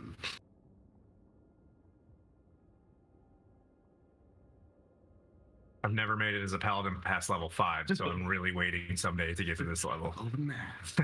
So Connor will be my DM, so sad face. So 25 for me, which is, and then the horse will do 17 bludgeoning and 10 fire. Okay. 75. Yep, 75. Boop, beep, boop. Okay. After you lop the head off the other V-Rock, it spirals to the ground. You turn back around, push the Radiant Holy Avenger straight through the chest of another one, pull it out, and the horse kicks it square in the face. It's looking rough after Manu dealing significant damage. And you got anything else? Nope, that'll complete that. The other two land on deck. They begin to they're going to be on the opposite side of you, lined up on that white sheet looking thing. Yeah, we're just going to do it like that. They're not going to do the spore attack, so they'll do a beak and a talon against you. The beak was a miss. The talon was a nat 20. So that's base 23 slashing. Okay. Plus with its talon, I mean, so it's and 13 more slashing. 23 to 36. Yep. Okay. That's a big slash from that talon. The other one, emboldened by this strike, as it's been watching, one with its talon gets a 24 to hit. That hits. Okay. It sees the talon, kind of breaks through. Does nine slashing. It's not quite as bad as I thought it could. That's okay. Yeah. And then Manu, the one that you're facing, gonna do the same attack. It's gonna come at you with its beak, and as it's biting you with its beak, it's gonna slash up with its talon. The first attack being 22 to hit with its beak. Yep, that hits. And then 19 with its talon. Yeah, those 19? both hit. Those both hit. So with its beak, it bites you as you bit it for 6, 7, 8, 9 piercing. Okay. And then with its talon, as it slices at your belly, 20 slashing. 20 slashing. As a reaction, I'm going to. Well, it's going to take damage from the back of my shell. Okay. That's 3 piercing. Okay. and it's the crew. Crickendolt's gonna get involved in this. Hell yeah, cricket dog.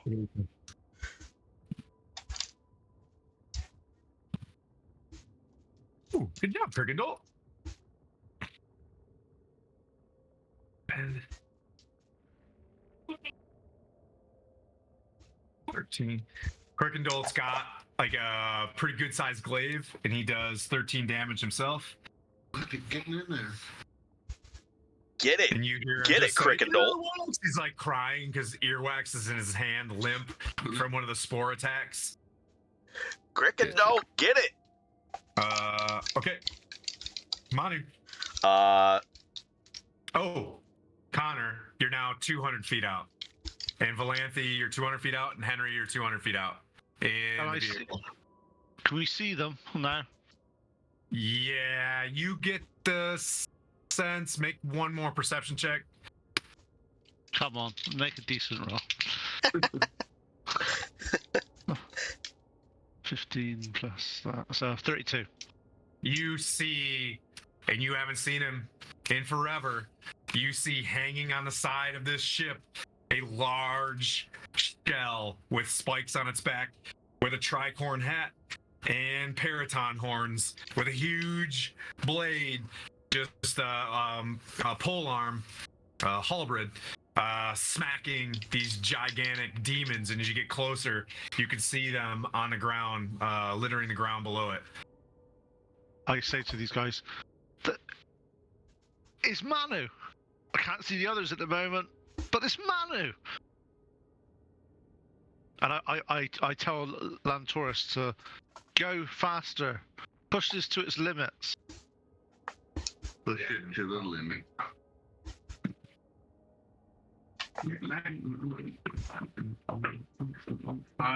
If you guys don't, you guys can roll your own initiative where you're at, or you want to hold until you get closer.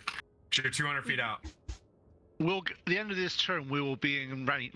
We'll be in within 100 feet, won't we? Yes. So we better roll initiative then. Yep. Go ahead. Just tell me what you get, Connor, and then Valanthe, and then Henry.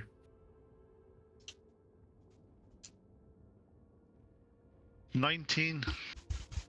10, fucking Ow. 10. I didn't know you could roll that low, Connor. And then That's with plus 15 initiative and advantage. What'd you get, Henry? 9. Okay. Yeah. So back to Manu. you know that. Yeah, so I'm just continuing to swing away. The first was a 27, and the second was a 32. Both hits. So that's this is going to be plus 15. So the first one is going to be 18, 18. and the second one is going to be 20. Oh. That's 70. Okay. And the next one is? No, it's 15 and 20, or 18 and 20 were the two hits. Okay. The second hit. So you hit him with Uza, hitting him in his hip, and then you pull it back out, and the leg just starts to dangle, and then you sweep its knee and snap its knee straight off, and it falls gushing ichor onto the side of your boat.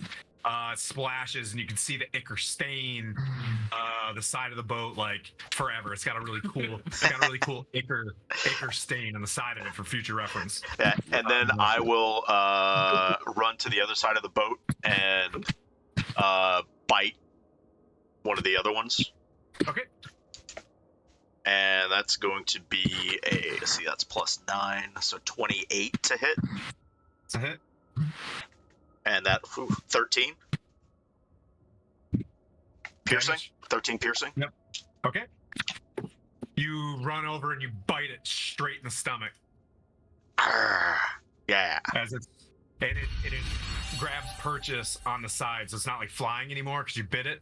It hangs on and starts to stand up on the side of the gunnel. Hell gun yeah. wall.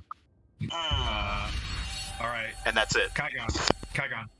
All right. I'm gonna send my echo over after the one that Manu's latched onto. Okay, I see it. Okay. Is that a me oof or a you oof? Well, I rolled a 9, so Oh, it's, stop. minus 5 is 4, so 22 to hit. It still hits. 10, 22, 32 points of bludgeoning. Okay. Same one, 32. That's okay. Yep. You take your hammer, and you do the basic bat swing, and you hit it in its chest. You don't see a lot of its damage, but you can tell internal bleeding. All right, I'll give it another one. Oh, that's better. 19. 18. That's a hit. It's like, Yeah. Yeah. The other one hit this. Yeah. Help me out.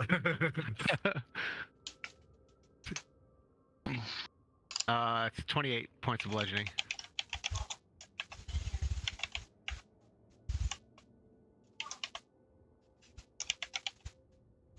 Okay. This one's a little bit better. You choke up a little bit more with the hammer. The lightning begins to crackle, and you smack it square in its face, and its head remains a little bit kinked as it's trying to get back into the fight. Oh, it lived. It lived, sir. I am going to use another one of my. Yay! Use up those spell slots. I'm going Use to 'em up. unleash another incarnation on that one. Okay. That's a crit. All right, and make sure you're selecting things, because when you said you used 3 rages, it wasn't selected on your sheet. It just helps me keep track of overall if I got to give you guys a rest or something like that. When I said 3 rages, I was counting my rounds. That was my 3rd round of rages. Oh, so go back into your rages and count back, because I went in and selected 3 rages. Yeah, that was my first time raging since we've been here. Okay, got you. All right. Okay, that's fixed. So yeah, that's a crit. You want me to do the math, or is it pretty much just dead? Is it going to be, well, what's the base? The base is going to be 24. Yeah. I'll do it. I'll do it. No, I mean, yeah. Plus another 12 for the brutal critical is 36. Plus the 12 for the savage attack is Yeah. 8. Yep, so you just are crackling the lightning, and you come down as its face is kind of kinked to the side, and you fold its head straight back, and it falls crashes into the ground. One more? You want to use another spell slot? Oh no, that's it. That's it. Okay. Let's see. That brings up Connor. There you go, Connor. You're at 100 feet from it, but this one is on the other side of it, so it's got full cover. Okay. Do I see any? You see an ice devil on the side of this thing. Going on that we had the ice devil with us. You see a bearded devil. it's a good one. Well, I wouldn't know about the bearded devil, so that's fair. What's the bearded devil doing? He is sitting on the side of this thing, looking off the edge. So he's not fighting anything. Not presently, but within a 6-second thing. you No, know? I mean is when I've been watching this, has he been attacking my friends? Would be hard. This would be hard. This is a hard one. It's standing. No, there's a nightmare behind him. And you can make out, well, because Manu moved to the other side of the ship. Let's do a perception check. Let's work with it. Because if you have a 90, then. Nat 20. Everything. 37. Yeah. You're like, that's Crickendolt. I know that guy from somewhere. Yeah. As you see Manu leave him and go to the other side of the ship, you see that there must be some sort of familiarity there. Alright, so he's not attacked him. Okay, well, that's my action anyway, so I can't actually do anything else. So I'm staying on this ship until we get a bit closer. Okay. B-Rock's turn. Oh, Mirren's turn. Wait. You didn't go yet. No, I went for Manu. Oh. And then Okay, go. by the way- You didn't attack because it was actually your turn. Tim, they're called Vrox. V-Rocks, baby. Everything in the United States is V-Rocks. V6, V8, V whatever. If it's got a V in front of it, baby, you pronounce it's Harvey. V-Rock. It's a V speed. That's a new V speed for flying. All right. So seeing that the rest of the V-Rocks have been taken down, Rocks. I will go all in on the remaining things. So that's a 25 and a 6. No, sorry. So 16 to hit. 25 and a 16? Yep. Both hit certain. I do mention, by the way, I mentioned to these guys that there seems to be a Horn Devil and icy thingy up there that don't seem to be attacking them. Okay. 11, 19, 21, that's 28. All the maths. Is it fun? Watching? 12,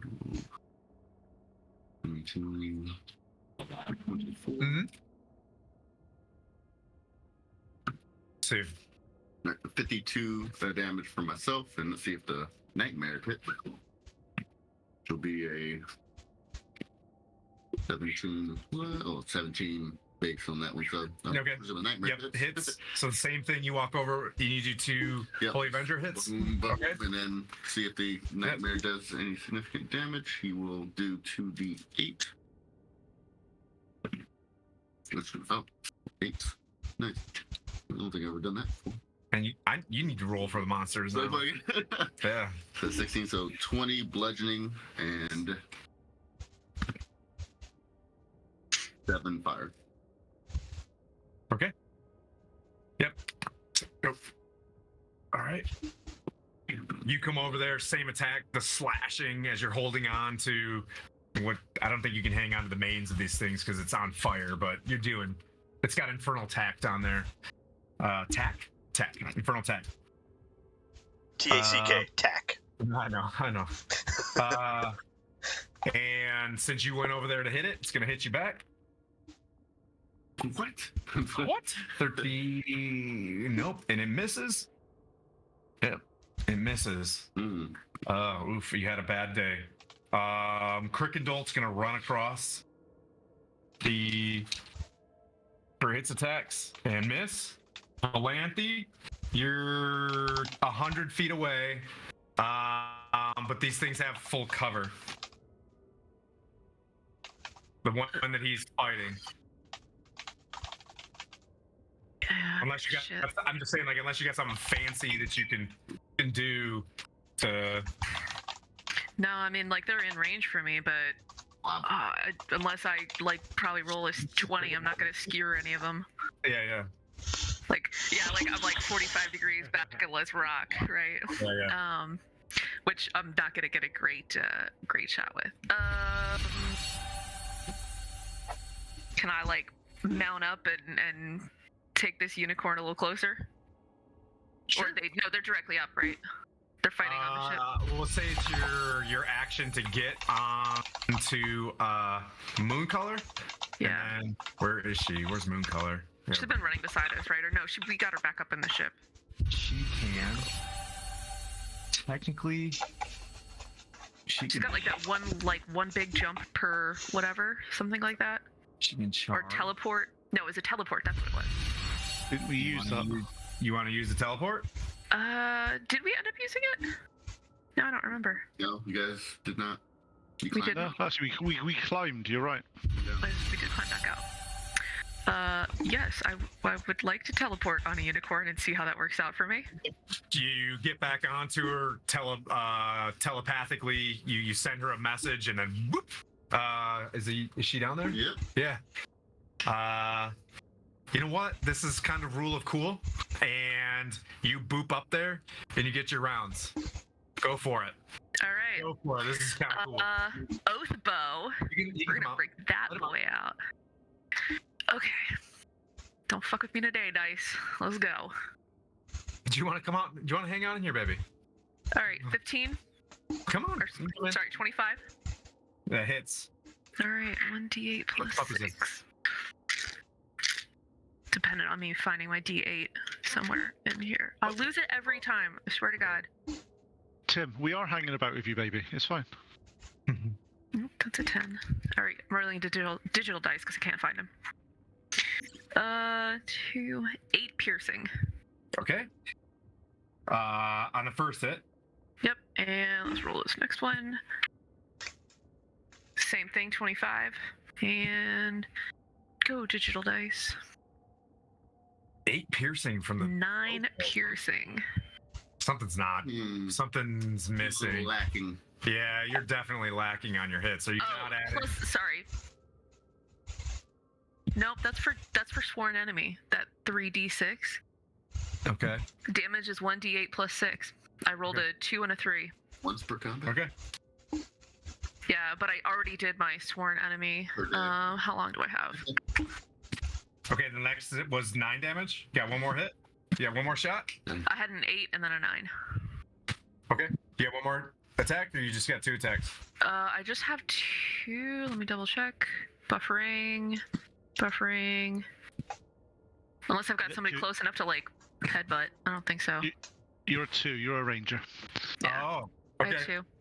So as you guys get up there, you see a unicorn manifest at the helm of the ship with the perfect elven ranger sitting on top and just stitches this thing up twice. It was actually cool. It's got 9 hit points left.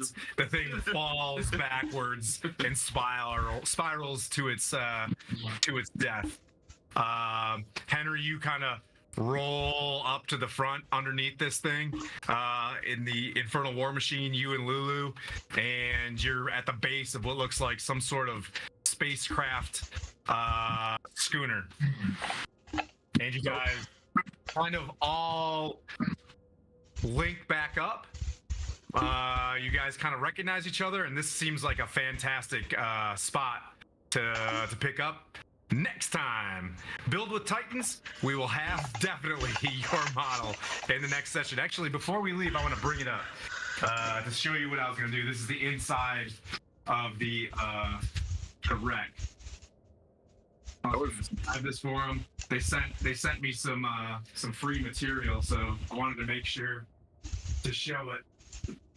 If you guys got inside this thing, what they do is they send like playing cards that are blank, and you can kind of draw on them, and then they have these special little stands on the bottom. So kind of built it like so. Great job, room. Looks really cool. Heck yeah. If we're gonna be done here soon, I'm gonna go ahead and do the giveaway, if that's cool. Yeah, absolutely. Cheers. So thanks everybody for showing up. I've only got 4 people in the drawing, so this is going to be a really easy die roll. But I want to thank everybody for getting us to 300 followers. Our next goal is going to be. We were at 301 for 1 second. Right. So thanks for getting us to 300. It's been a great. If we've only been doing this a year, so this is awesome. That we've gotten to this point. April 4th Yeah. on Twitch, I think. Yeah. So if we can, I think our next goal is to hit 400 by the end of April. It's going to be tough, but we've been averaging like 50 followers a month the last couple months, so I think it's definitely possible. We'll see what happens. So without further ado, I'm going to roll my trusty D4, and we'll see who is. Stay with us for raid. Yeah, Also, stay with us for raid. So the winner is Sir Flanks-a-Lot. So I'll reach out to you, Sir Flanks-a-Lot, in your DMs. Congrats, you get a T-shirt or something from the merch store, and yeah, congrats to you, sir. Huzzah! And let's see. I think Distal's place is running right now, so we'll go ahead and raid them. Yes, definitely raid And those guys. They're freaking awesome. Send Thanks, everybody. that. Let's see, Distals. Hey, do you want to come say hi? Okay. If you stand next to Manny, you There wave we and go, "Wee."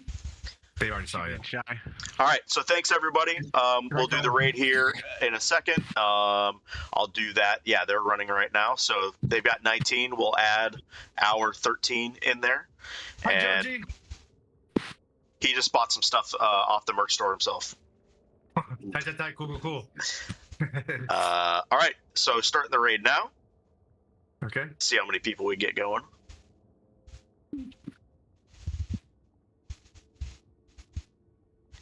Raid's going in 3, 2, 1.